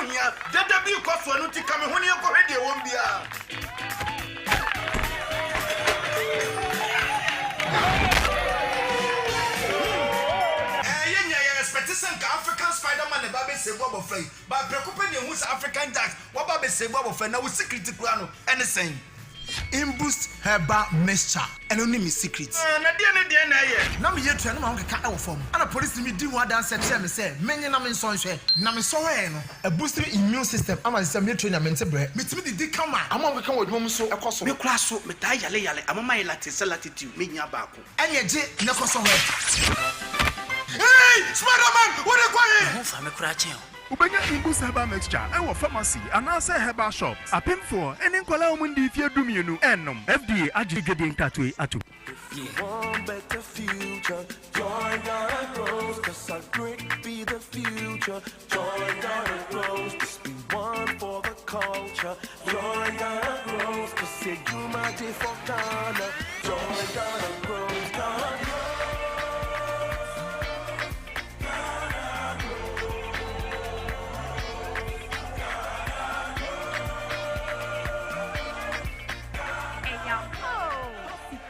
Ya yomu pekwanya ubefaso nyejuma ana ati ejuma ku a mfaso waso ewo ku ejuma mu eni ATVet mu enneya so anamonne fasti sanwo wabusua eni wo nkwatemu asetenemu bo star 718 star na peka ho sesia Ghana grows Hope Day. Ghana Bros Jumedie, Mastercard Foundation, Miss Springboard Roadshow Foundation, Limehouse, Niwa Buafone Debro. Mamenhwe time HH herbal mixture bi na wonumi. Ene wa tadropa. Eyadro say emani pedua nkwamwa no enya hoden na akotia yare entwen yare ansan wakwakoto fire wadro na nom no abribia Kanoga Company Limited what the time TIME ebetwa so no wono a ene the time HH herbal mixture e dia bedwa so akora wonyanya mfirisia dumienu enum bi wo pemfo ene oba wo ma akora nufo enso enum bi time HH herbal mixture wo benya bi over the counter medicine sellers any shop do na mu so pedudo to afre 0244 417669 0244 4669 time HH herbal mixture eyadro say FDA agye edwadie nkratoe atum.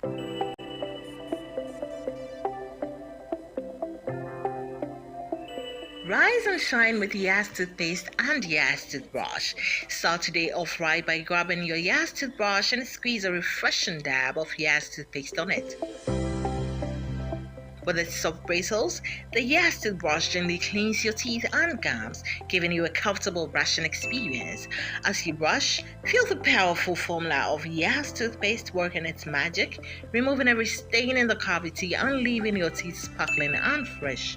Plus, Yas toothpaste helps make your teeth whiter and protect your gums, keeping them healthy and strong. Choose from our 3 variant toothpaste: Total Care, Herbal, and Winehead. Make Yas toothpaste and Yas toothbrush a part of your morning routine and start your day with a confident smile. Yas toothpaste and Caring brand for caring families. There's nothing worse than your multi-bet missing, but nothing better than having it saved. Bet Saver.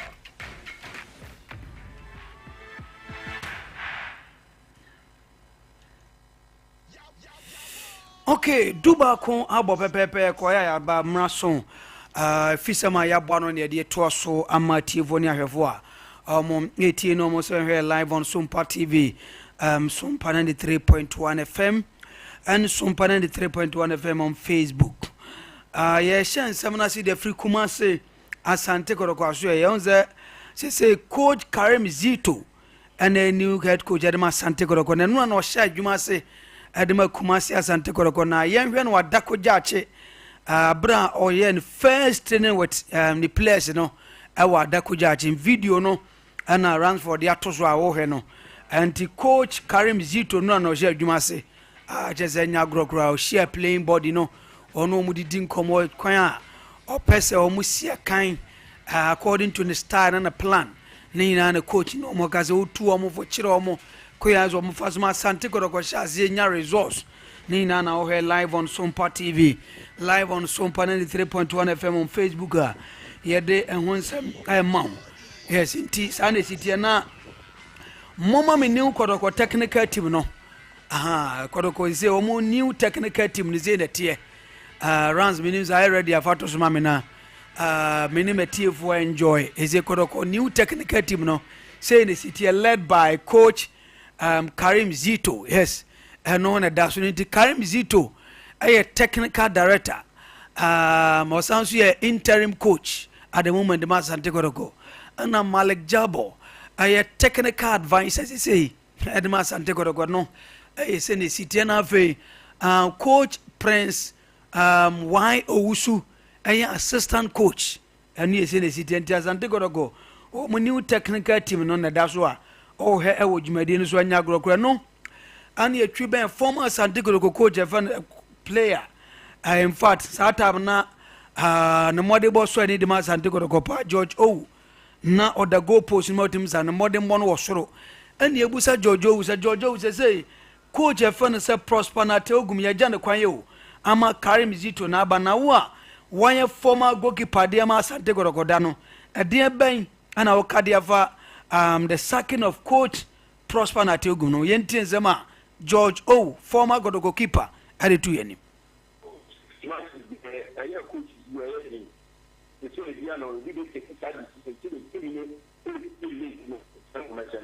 yeah. But when you could see that you can keep the coach after this, one man message that was only legend, we're really living your bubble. Mention what I say. Okay. And then unless they are not, if you bring no to make change the coach, but position about the only feeling, yeah. Maybe almost one person we really make, but meaning that less after 6 matches, whatever the 6 matches now is at the coach, yeah, I don't think it's good. Yes, I know some former Asante Kotoko goalkeeper friend say George Kigali Owu two and him na mamin phone two and him say chairman Kwaku Mponsa chairman K5 say we former Asante Kotoko supporters chairman now di two just coach Prosper na te ogum the signings oye wo Kotoko nyina no coach na ye ne signings ye bibia yentie chairman Kwaku Mponsa chairman K5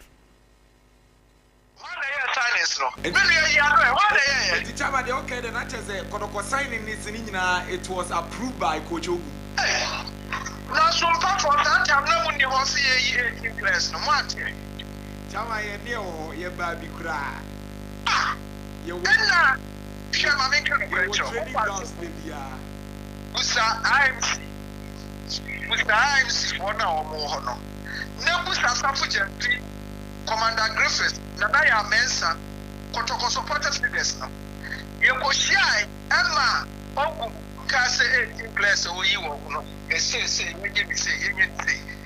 Yet, make a chance of coach, no Ukrainian minimum. You can catch supporters. Not 18 players, no. Yet, I'm way warm. Never Munim, now Koya, Umuna, the complain, be uncopied. This almost a man trainer. Let's say a player from Moway. Player by pound action the ball happening. If I say no more, Emmanuel Chiseno come ball like a coffin and depend here we say, where's the ball for? Yes, I know some former Asante Kotoko supporter chairman Kwaku Mponsa, chairman K5 I don't want some on Samba O'Neill. And also chairman Kwaku Mponsa Kasafa Samba Oyentino.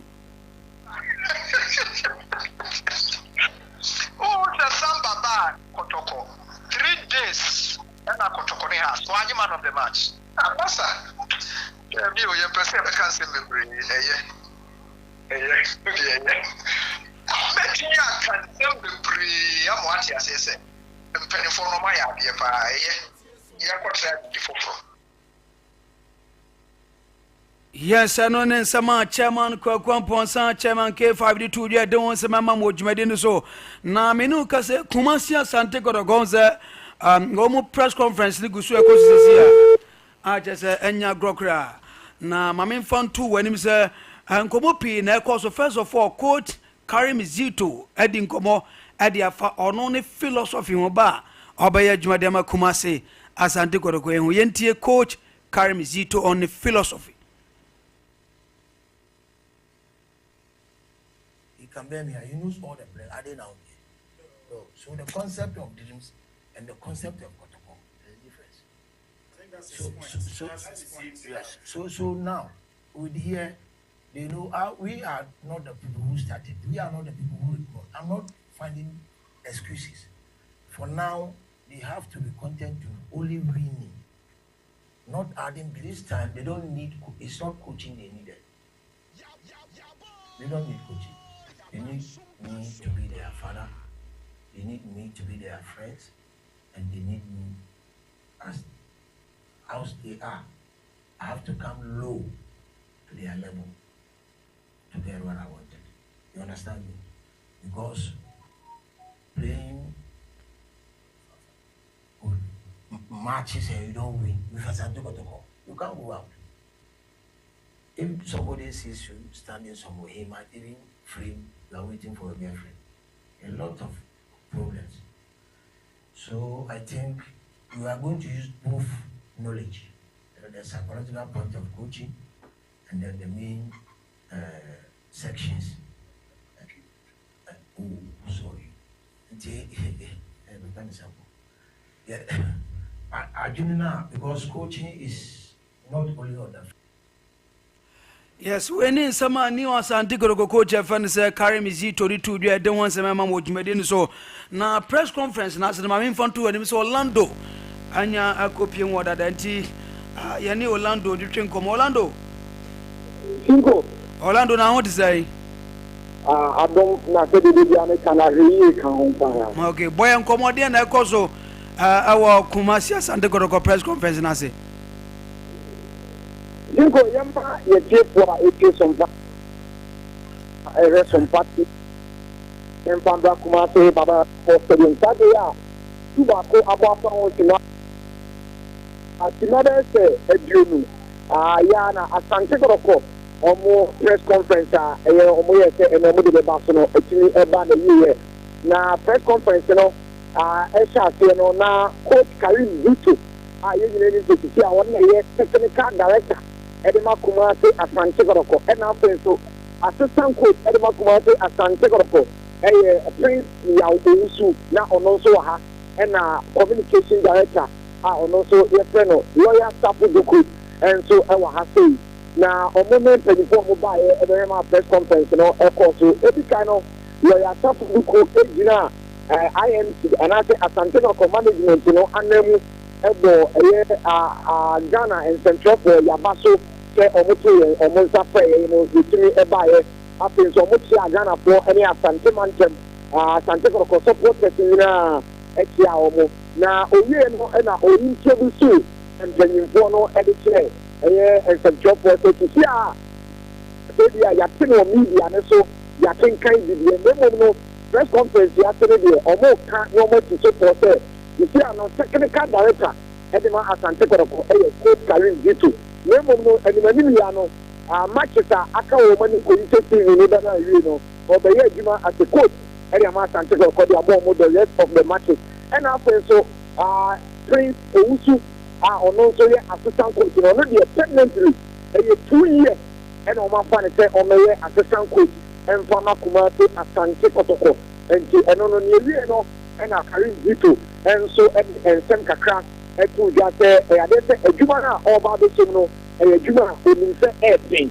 looking at the dia Asante Kodoko no no a collective effort and omina erekabo mo me technical team no erekabo ameki sure say 6 matches aka ewo omani ni dey operating 18 points wakati boys you know say omo re ni say 6 matches na aka no ometi ya get points ni na omo odie say omo get points na omuni team na na omo soro no which is Nations FC and after so tima your friend but the goal pass no omo engine say if you only go start match no bobo so we know matches na aka ni na we be na team say be akoti atokoro na Asante Kodoko title host ni so assign for abedin say for aka say omo be je double na ono so agitu say double na dey possible no omo be fan match after match na omo so ɛsini ɛde akɔnti owie no ɛna afei so ɔka sɛ ɔgya dream FC hɔ no na ɛnyɛ decision ketewa ɛsan sɛ dream FC ɛyɛ ne bea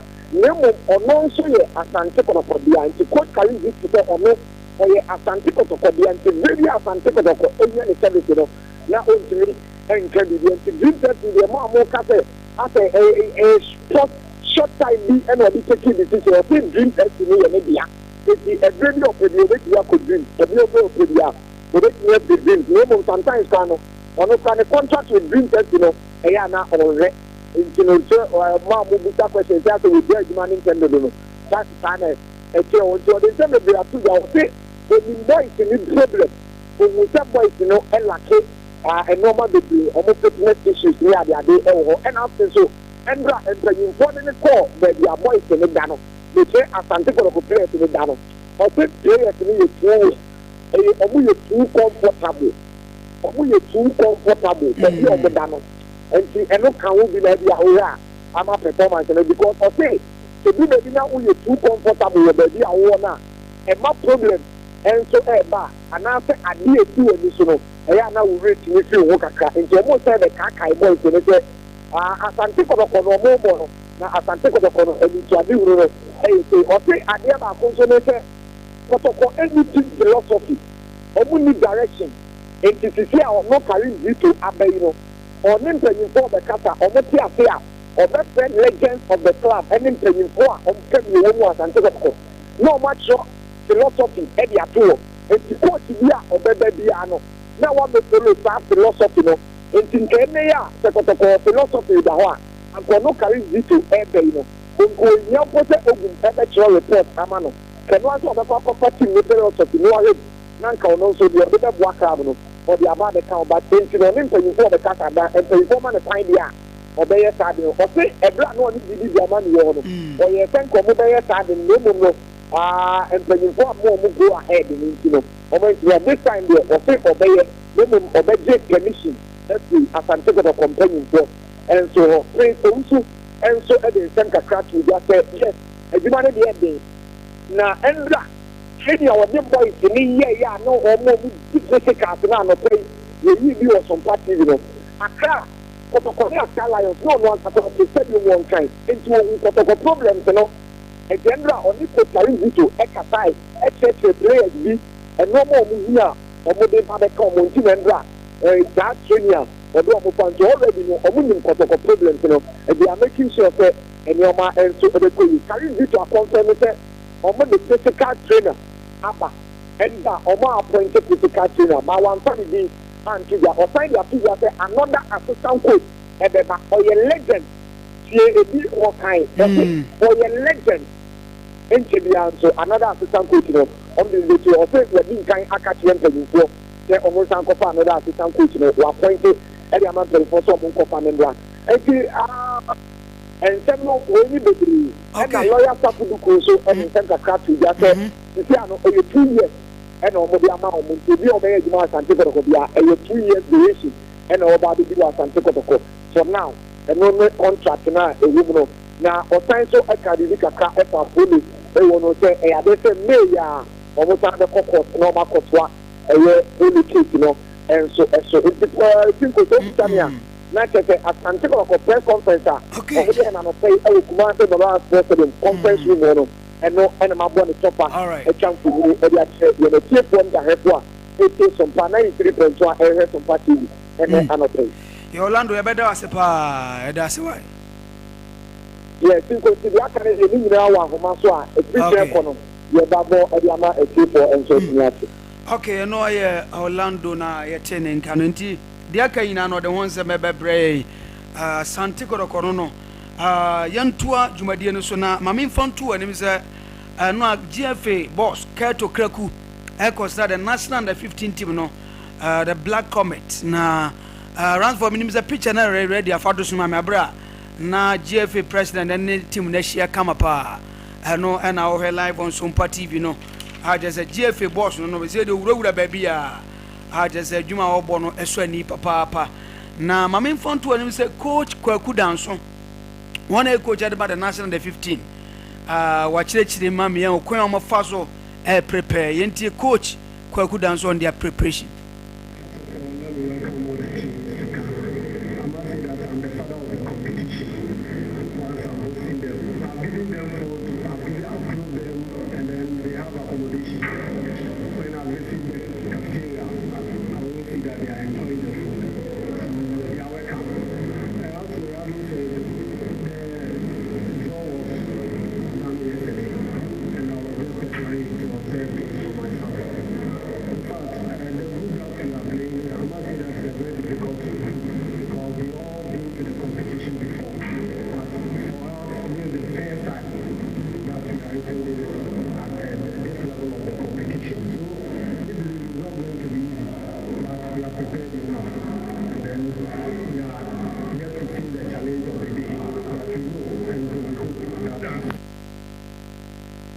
Okay, yes, I know in some of the national 15 coach friends Kwaku Danso added to Yanimna, Yamfi and Incher national 20, the Blanc Allies of Ghana, coach friend Desmond of Fair.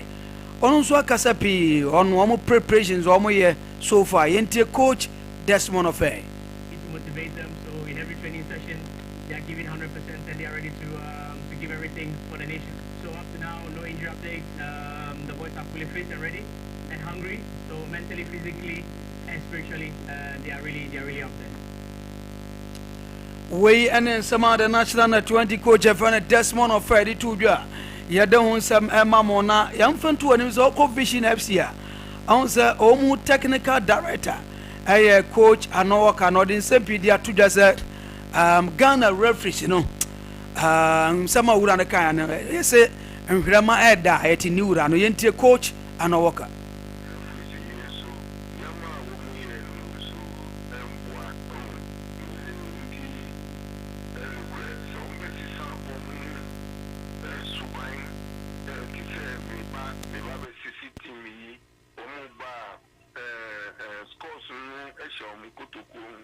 Sometimes, even as a coach, say what prepare team, move match, put yes, team we and yadi obey to me. Now set you referee a G penalty be you as a coach, then obey in fact, Nina a higher wakuma in fact, Niti Nukranya Nyama be brave or more hard coaches, any management members, any team run. Yes, I know some coach, I know worker, I know your technical director, them a Vision FC, or the two there, they want some Mamona coach, Thomas Duya. Wakasapi, Titru, House of Folk, goalkeeper friend Benjamin Asare, Blancas 1 year, number 1, 2-year contract of Sentia. Or send them a House of Folk, coach Thomas Duya. Agasa dia found Yente Thomas Duya. 2 years in House of Folk because of national assignment and I work on a chance because the American assignment they are going on problem to be the national assignment because we're going on that good yeah and the best friend so that they and I have also a chance to say the because of work up and they concentrate the best I have. We and some coach Thomas Duya did to enemy they want some mamo. I watch my dears na nations FC for no yam fan to just a number 2 training so I will Madako Brancaseo hona de bia omo training e wa Brancas nti nations and no me se pepe e wo omo training complex e wo Abrancas na de tin se on se omo next trip omo do mani kire brekum na omo ni brekum Jersey e de akoboni na de tin se omo ni serious injuries bia o camp Razak Simpson kwana kwa kopra adwie pa omo se omo hwanim se nche bia no Razak betima recover na watima resume training na watima so I fully fit no be si akan Adiama nations FC they want some mamu ewo jumadi ni so. Yes, Prince Shasia Mai. Mamingwa mu crop ya kuma asante kotoko. Mamingwa mu ho na memfa mensem ne Shasia free honom. Looking at Coach Karim Zito. Where obai nensem kakra okana frankly speaking I'm seeing some different vibe from him and the just make us a gun coach. I'm talking about Dr. Prosper Natugum. So tie ne nkasa ye na fa interview na me de we ne ma na to so ni enti asim your kind. He made a statement, and I think that with that statement that he made, it symbolizes the kind of person that he is. I quite remember in 2023, Coach Karim Zito make an interview, and he was very specific on the fact that team say who coach team now person unya the best out of a team, and yet probably by force say kofa big name players and kwafa bra. The materials that you have at your disposal, no, you try to make good use of them. You try to make good use of the materials you are having at that particular point in time. And so in same way, so I say getting back to the top of the table is difficult, but not impossible, and it's never over until the end. So in same now, the one I quoted way back in 2023 or cancer. Now they compare what he did with Dreams FC. Now fast forward, bringing it to a nay ababi pimo kobia kumasa sante kotokwa. I'm not someone I am a person may jump the gun too early, but I feel like Coach Karim Zito might be the one at least early days yet, and I don't want to jump the gun. But looking at some scenarios and some facts be about him, looking at these things, no, I feel say if only the knowledge that he has acquired in football, he's going to be allowed to use it. You must say, Bibi any Gold Stars, and they say do don't so bet me Ghana Premier League, right? So need kind. And I heard the matches quite sad than Nimina. We will talk about that one, but do one feel say Gold Stars is the right time for them to win the league. Looking at their own performance, one of your coach from Paul Manson, right? A matured and experienced coach, someone who has been in the system for long. Nations FC why Kasim Mengo, and you're next second. Heart of Lions, this particular season performance or more than so amount for any last season so Heart of Lions performance compared to this season. Why need the coach for them? Bashir Hayford. So look at from Paul Manson to Kasim Mengo to Bashir Hayford. These are coaches, which means these are proper and mature minds. And they've been in the system and they know what to do at some particular points in time. And they are getting the results for their various clubs this particular season. And in that same category, and I would Papa a friend Coach Karim Zito and so beshe. Because looking at an instinct with Dreams FC, League Nedi and not all can say on me and perform it like we would expect from them. But look at what he did on the African terrain. He made a big name for himself. A very big name for himself. And looking at the club now about Bitumno, the club demands of set coaches. Coaches are well endowed. Coaches that know what they want from their team. And at a particular point in time, they do here. And so look at the statement. Or say it is not over. It is difficult. He understands it's difficult, but it's not over until the end. And just like Niyeka Nwasem, Kobia Kumasa Santo Kotoko team and the Kutomo, I do baby no be and say, wait, dear, Kotoko Beji League, no. They are the same people who are there. So be free mo. Obiem from place na on one the goose on. It's if a time came, Nasa Kotoko, they were taught to be the ones or met me a leg, no. Now in a particular short time, say all these dreams thing na ya jegu. Yaja coach kwai. Yeah, the another coach why Minka so why well endowed than the one who left her. What do you think, say, if everything goes well, ABC? And I particularly I feel say if Kotoko Omu decide say they will come together with the introduction of the new coach, the boys will come back to their senses with proper psychology. No matter what you say, now we have to play for the club that we are representing, which is called Kumasa Santo Kotoko. Said the near come was say league, no, Bibian go stars a JV and a nations more take the league no or my JV Kotoko and yet part of the league contenders again no. I want to highlight this point. Say it is not over yet. Just like the statement I could Karim Zito to make here. No? It is not over yet. One particular thing so I'm a person in Sini. You see, Chairman K5 Kasimbi. No mention some players be another example. Somebody no. Oba in the first game was against Accra Suffolk, right? The biggest rivalry in the country. The biggest derby in the country. And gamer say Ebebaswa na ekuro no mu nyina obi epibi ahwe. After the game, he was adjudged the man of the match.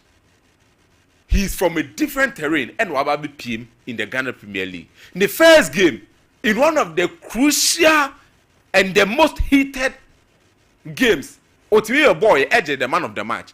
And since then, when you are one of the best defenders and as a center backs are league in the this particular season. Look at someone like Kamara, Frederick Kasari, the goalkeepers. Look at how our form no. It seems like Anke you obian himself with Kamara or Baye. How will see a come with flying colors, flamboyant no. Say sending in ati akwakoda. Minimiswa Joya Koswa. Kamara started very well at Kotoko. But they say Kamara that kind of form or the chassis ni ati akoda. Frederick Kasari at a point in time a national asset. They say Frederick Kasari in so form to say.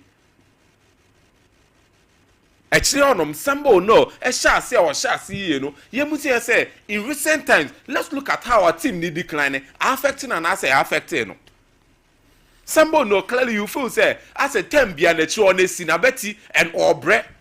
And gradually you say the performance need declining. You come to the midfield. Tenedu. We all know the amount Kotoko paid for him. The amount Kotoko paid for Tenedu is still there. You talk of someone like Justice Blay. We've been talking about the experience of Wagada and Kesson, the leader in the midfield. Emmanuel Entry, when he was coming to Kotoko, everyone thought, just like Nacheman K5, everyone thought, say, a player where Kotoko enya need here. They will not lack him, creativity yet again. And let's not forget, Baba Yaya was already there. And we saw the performance of Baba Yaya. They say it's saying, the Kotoko midfielders, the Oyin who Timibo Bona or Boni ye, Inti Medupe. And even with Inti Medukrano, recently also also performance near the po. Abetam was started very well. Onukwa de bia beka say injuries and her na adwen nti. Kwampoku when he came into the club. In the first 3 games, in the first 3-4 games, look at the kind of goals and assists no the club no. You talk of someone like Peter Amidu Akwa. Last season, one of the most the prospects in the Ghana Premier League. But this particular season, who know? Saka Dauda came to Kotoko. People were thinking, say, Saka Dauda Kotoko enya need here. But what has been the result of Saka Dauda, the president at Kotoko Football Club? So clearly you feel, say, the players were in gradual decline. No more declining. And the perspective, and I say, the kind of rumors that we are hearing is some players and the coaches know Santawane was there. And right now, I want to believe, me say Prince, me say me tia minjindi, say coach no will feel honum, a new one about, and this is a coach. He has, that kind of character or caliber, no, as saying the one who left. And if such a coach comes, the players, what do you do now?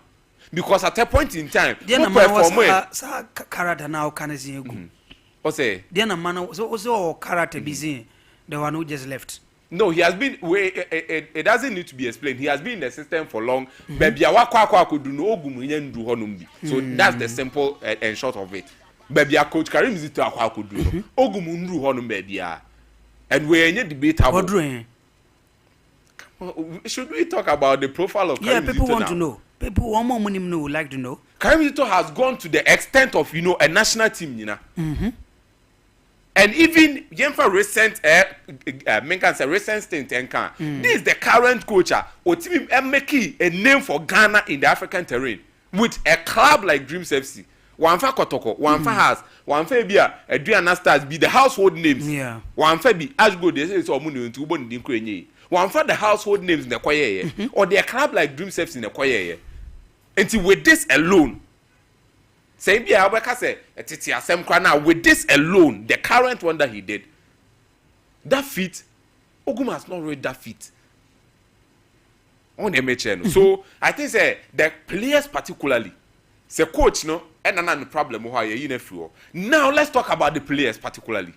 Our form now they decline with how we saw them from the start of the league and how Musi rising up to the occasion. And may do now on top of the league, winning games here and there. No?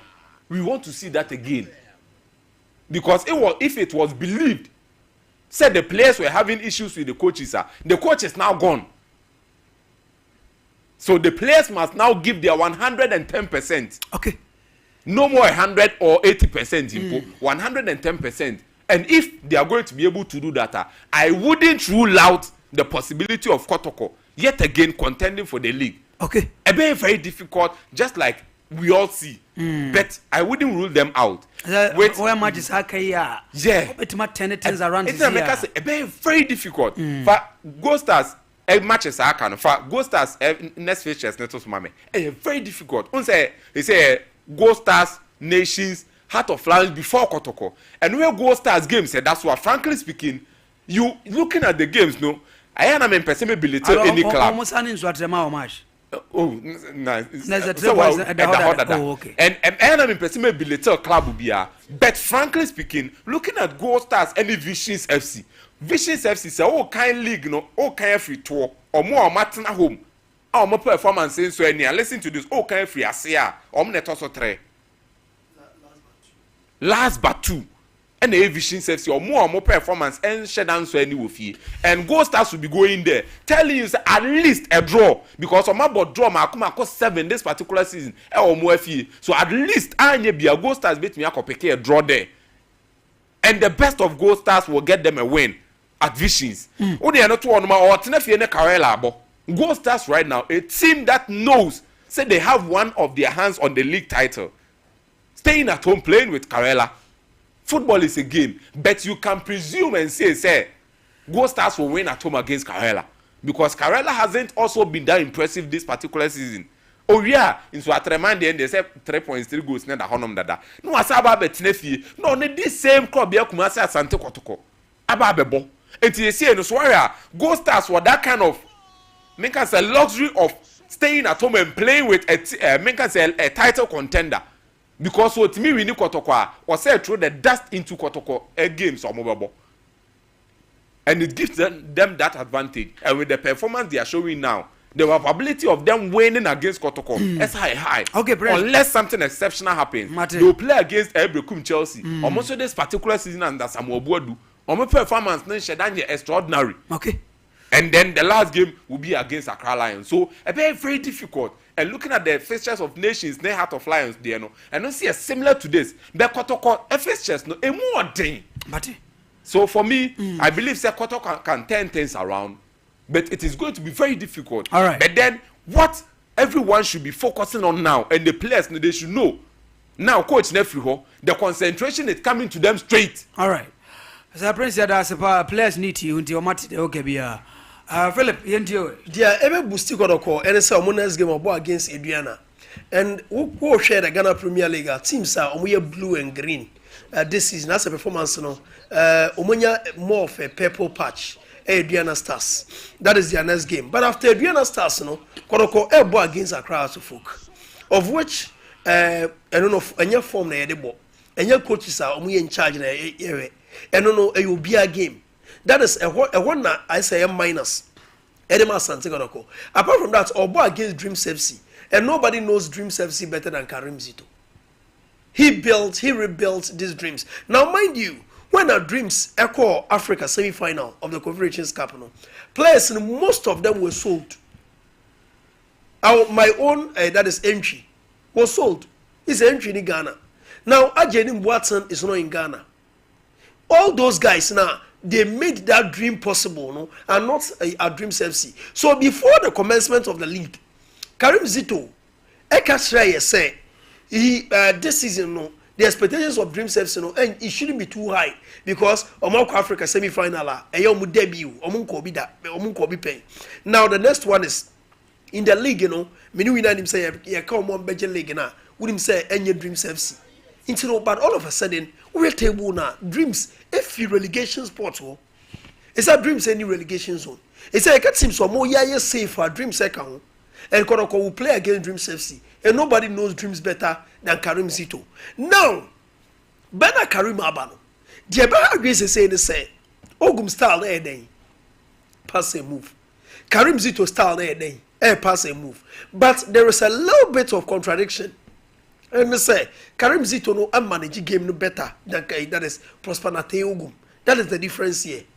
Karim Zito and manage game no better. Even Dreams current team, most of the boys, boys from the academy.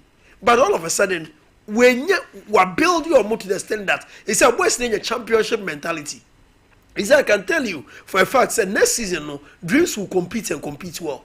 It's if you know team. Most of their players are Division 2 and Division 1 players. They are a club, policy, and they say they don't buy marquee, to akasiye, for player prospect, no more moldino into a top class player, and that is Obi Onimia Pa Karim Zito. Now, players no more kono ego need to say kono Kwame Poku. He has seen it all. And then Obek Kwame Poku say kono Justice Blay, a household name in the Ghana Premier League. Kono boys are Afina Omo Cavendish Amomo, Adriana Jete, a lot of other guys. Afina Omo make a sticky claim Amomo. But then me throw caution to one player, Samson Eduku. Eduku ne style ni nyina no one coach obetumi revive Samson Eduku papa friend Karim Zito. Samson Eduku ne style ne assets of the ball movement. When he is without the ball, let's say or penalty aknuma, that is where the strength of Samuel Eduku or a very good Samson Eduku or a very good with regards to ready opponents weaknesses deficiencies. They am punchy on those loose balls. That is the strength of Samson Eduku. It is Samson to me revive it under Karim Zito and the appointments, the whole issue is timing. Is the timing right? But me get a cry back. I sat here and said this, but I think the league is over. I seriously think the league is over. When we lose 3-0 to Accra Lions, it was then me throw in the towel say because I'm one of those fanatics are constantly me believe say this is who team of Ghana Premier League and you'll be Asante Kodoko. Karim Zito, Banawa Bese no. There are so many players, and mind you, say no a philosophy never say. Players now who say, we are too good no. What's in the first comment to make here? Maybe a players in the down crowd, we are too comfortable. It should send signal to you. Say no. So one work hard that you will not be part of the plans. Or no shade Dina Wajino. No way go check Karim Zito. And yeah, bra, Kodoko players when about Brecha and Karim Zito.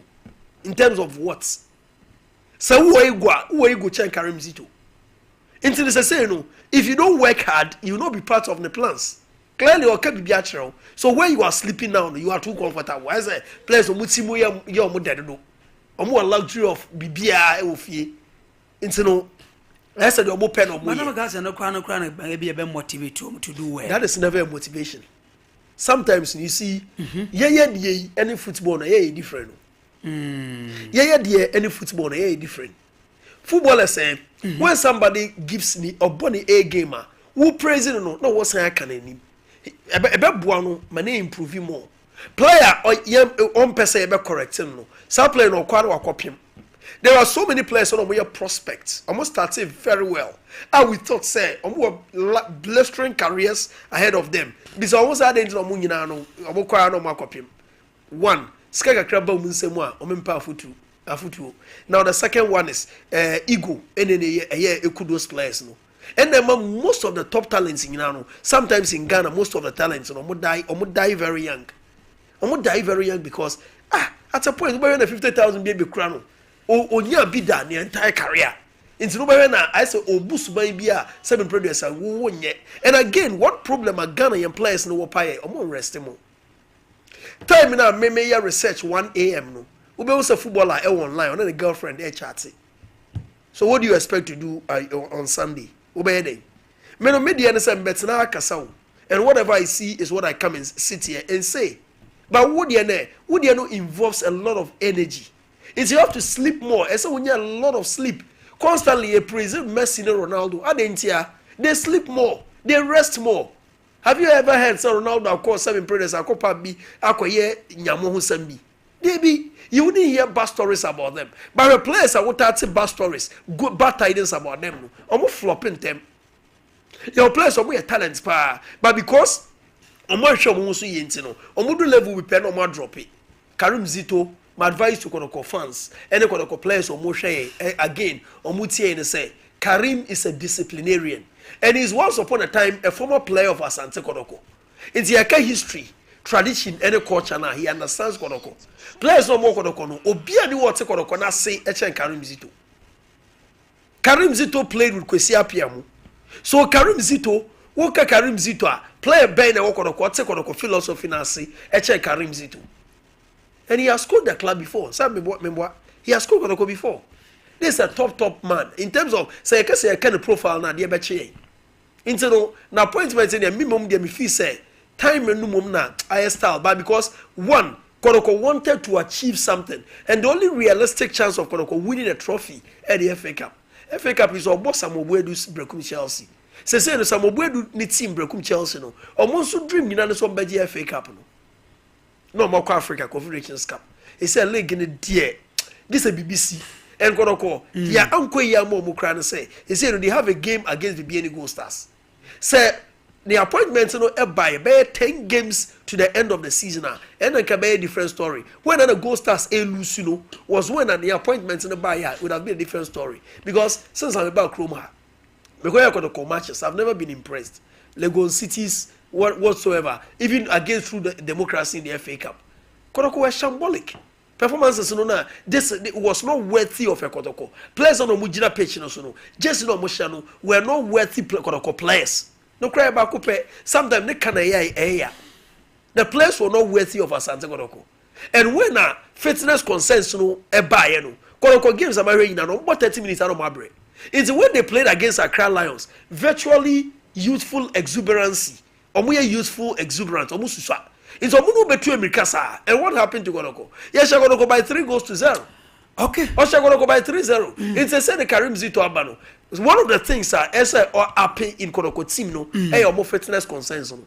And so make sure so when raise Kodoko game to the extent that the players will be very fit. All right. And there are attitudes in among the players who attitude they say ujai because Papa wa bano no a disciplinarian also so we Kwame Poku nti nai okay also so ono ba oba draw on a plan. This is what I want to do, and I'm so happy that Malik Jabel is already the technical advisor of the team.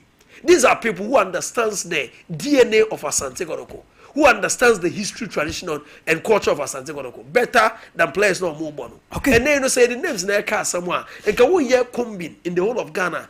Club omo players who deeper and kaya Asante Kodoko. But then what are we seeing?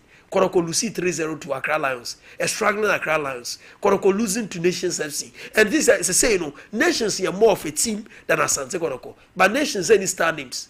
We face such a here. Why? So Razak Simpson. Why be no Bondi? Okay, but going to go to me about place in and even goalkeepers no crown. We are top no Kamara ne Frederick Asari from mentalities or bar Krobias and Godoko. He has never looked back, but I saw all of a sudden no form no started DP and one day say Karim Zito is so happy. Okay, Frederick Asari was it Accra Lions? Interlies. Okay, yeah. I see. Okay, so young farm course name 0551 931 931. 0551 931 931 0548 931 931 momre na yenin komo na de bibia dem 0551 931 931. Hello. Yes sir. Good morning. Good morning sir. Solomon. Okay, so let's I'm not from Tom. I start to say what I'm on the gun of. My memo on it was a phone in our sofa. I'm a church man, what they don't pop here. Now, you are Karim Zito, Yamona Basso. I saw my work on and Penipua man target 1 year late. no near the capital. The didn't say for the supporters, Papa and Niliga, some money so more. I didn't know by 1 million league. Okay, about your position, I don't know. I think they didn't be chicken. Papa never won about so, no, but usually, and the piano. Because you already cable, already with 6 points. You come and get also in the level, and anybody so going to be touched, baby. If you do the porter, no point if the opponent has a good check and go back to the mind to Uncle Gilligan and Jennifer Wanyadi, baby.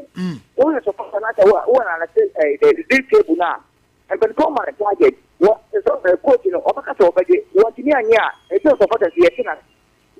You know, look at contention, the all kinds of team, personally, every cup and demo for the call. Let us say. You open it, yes, so yeah, that's it. Hello? Hello? Good morning. Good morning, sir. Yes, okay, it's your chief. Bajo, it's you. Okay. Hello? Yes, sir.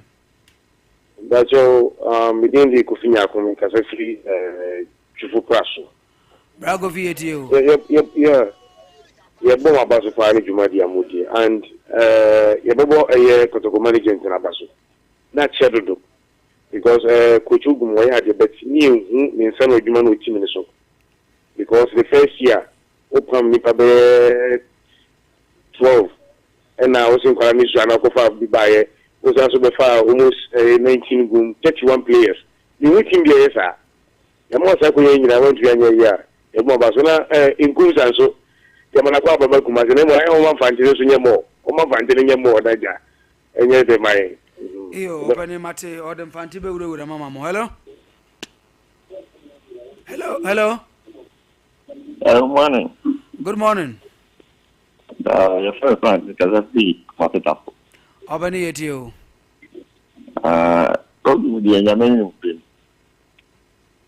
Well, I'll go for some way. Na kweka bati ko PS na dianko o ba PS na ko pon na fa diaba to si mo so cha to fa ko mi na ro ko ba ate na mo de ko wi to ko die wa che kwa bu de ko pa me dada wa bo tin ka kwa bu tin na ni samo obani ate hello champion obani but Anna, Anna, you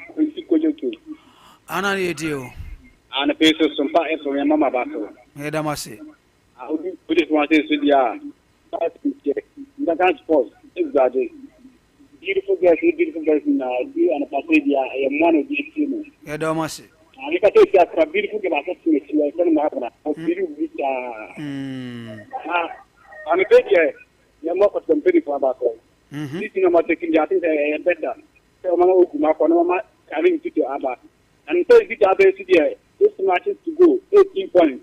I had what to fighting back at the because you know they have a very good only person on you. That was a kind of more match. And if you are telling me what to say in free, and you can Piazza Cotopana, also I didn't find about 30 minutes. That's what they are from the coaching.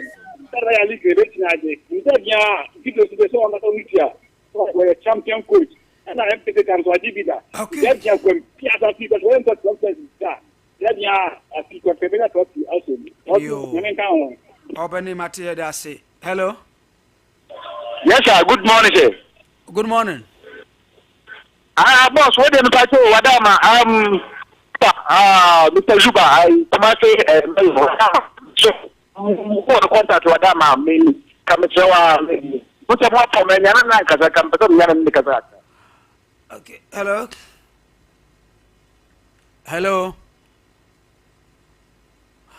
0551931931 0548931931. Hello.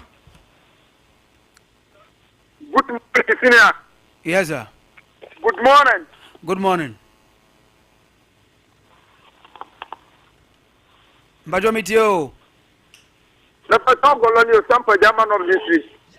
Ogoro you. But I'm having just some positive in Sompa 93.1. I'm Mama. Yeah, you should that's it. senior coach Karim Zito wa ba ko be kuma sa Asante Kotoko. A fine coach. But senior me worry na say coach Professor Odum. Pamu play the very ho. The coach me wa sa be and some for play for maybe Matembia or 2 for cannot go Kotoko so am for soma. And then me worry pa no because they only me. You Obani da say hello. Hello. Hello. Yes sir. Odin design ka safre. Odin design o ka safre he. But your friend Enos make a safre mampong. Yet you chief. And this is in our band is a in our band is a player for no job. We are doing to move. Upon this common intention, you do it now, no man fanamo. Okay, Coach Karim Zito. Hello. Hello. Hello. Yes, sir. Abani, Bago do TV ni angasa. Good morning. Good morning. Good morning. Good morning. Hello. Abani etio. Good morning. Good morning. Abumboko, me ba program no. Etio who also? I'm a data free I Western North upon Kumaro Pela. All right. Really the Nadia or the committee Nadia. I didn't hear. The Amonja Nadia Mechinadi because obviously 3 points only like I just press any only. Now, but you know, you want to have more to do in Nadia, I'm not enough. Yo,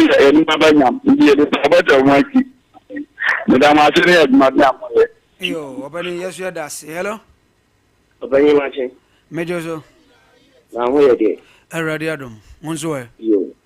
I don't know. The family of the Cassette worker. Etio. If I could do so, I am you are Zito Aquaba. In the same way, you get the kind of batch and take us to me. You know, Juma winning in the pay winning. Na bring koto company for to say afena na mesre coach ne dia waba emanti a edu mu tra park no so mu sia ka ma koto kono omo no se koto kono e ya santamai esunsu ne santamai crown asante e tere de bebe nti na pe ya de sheje media yiyem na so na wo so mpa wo koto kono a wudi pe pam brand santamai muda ene oban ganda muda na edi supporters ne so yes, you might have the tremor coach.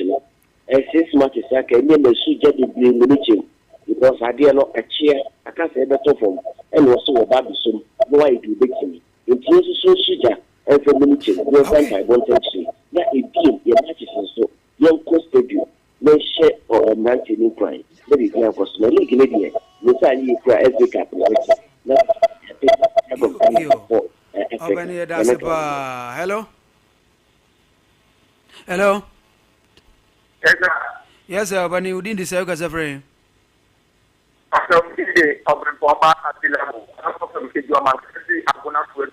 Yet you a short robo go there.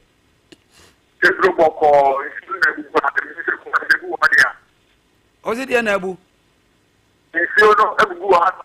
Oh, Gugu hands one obey. No, and the 2 from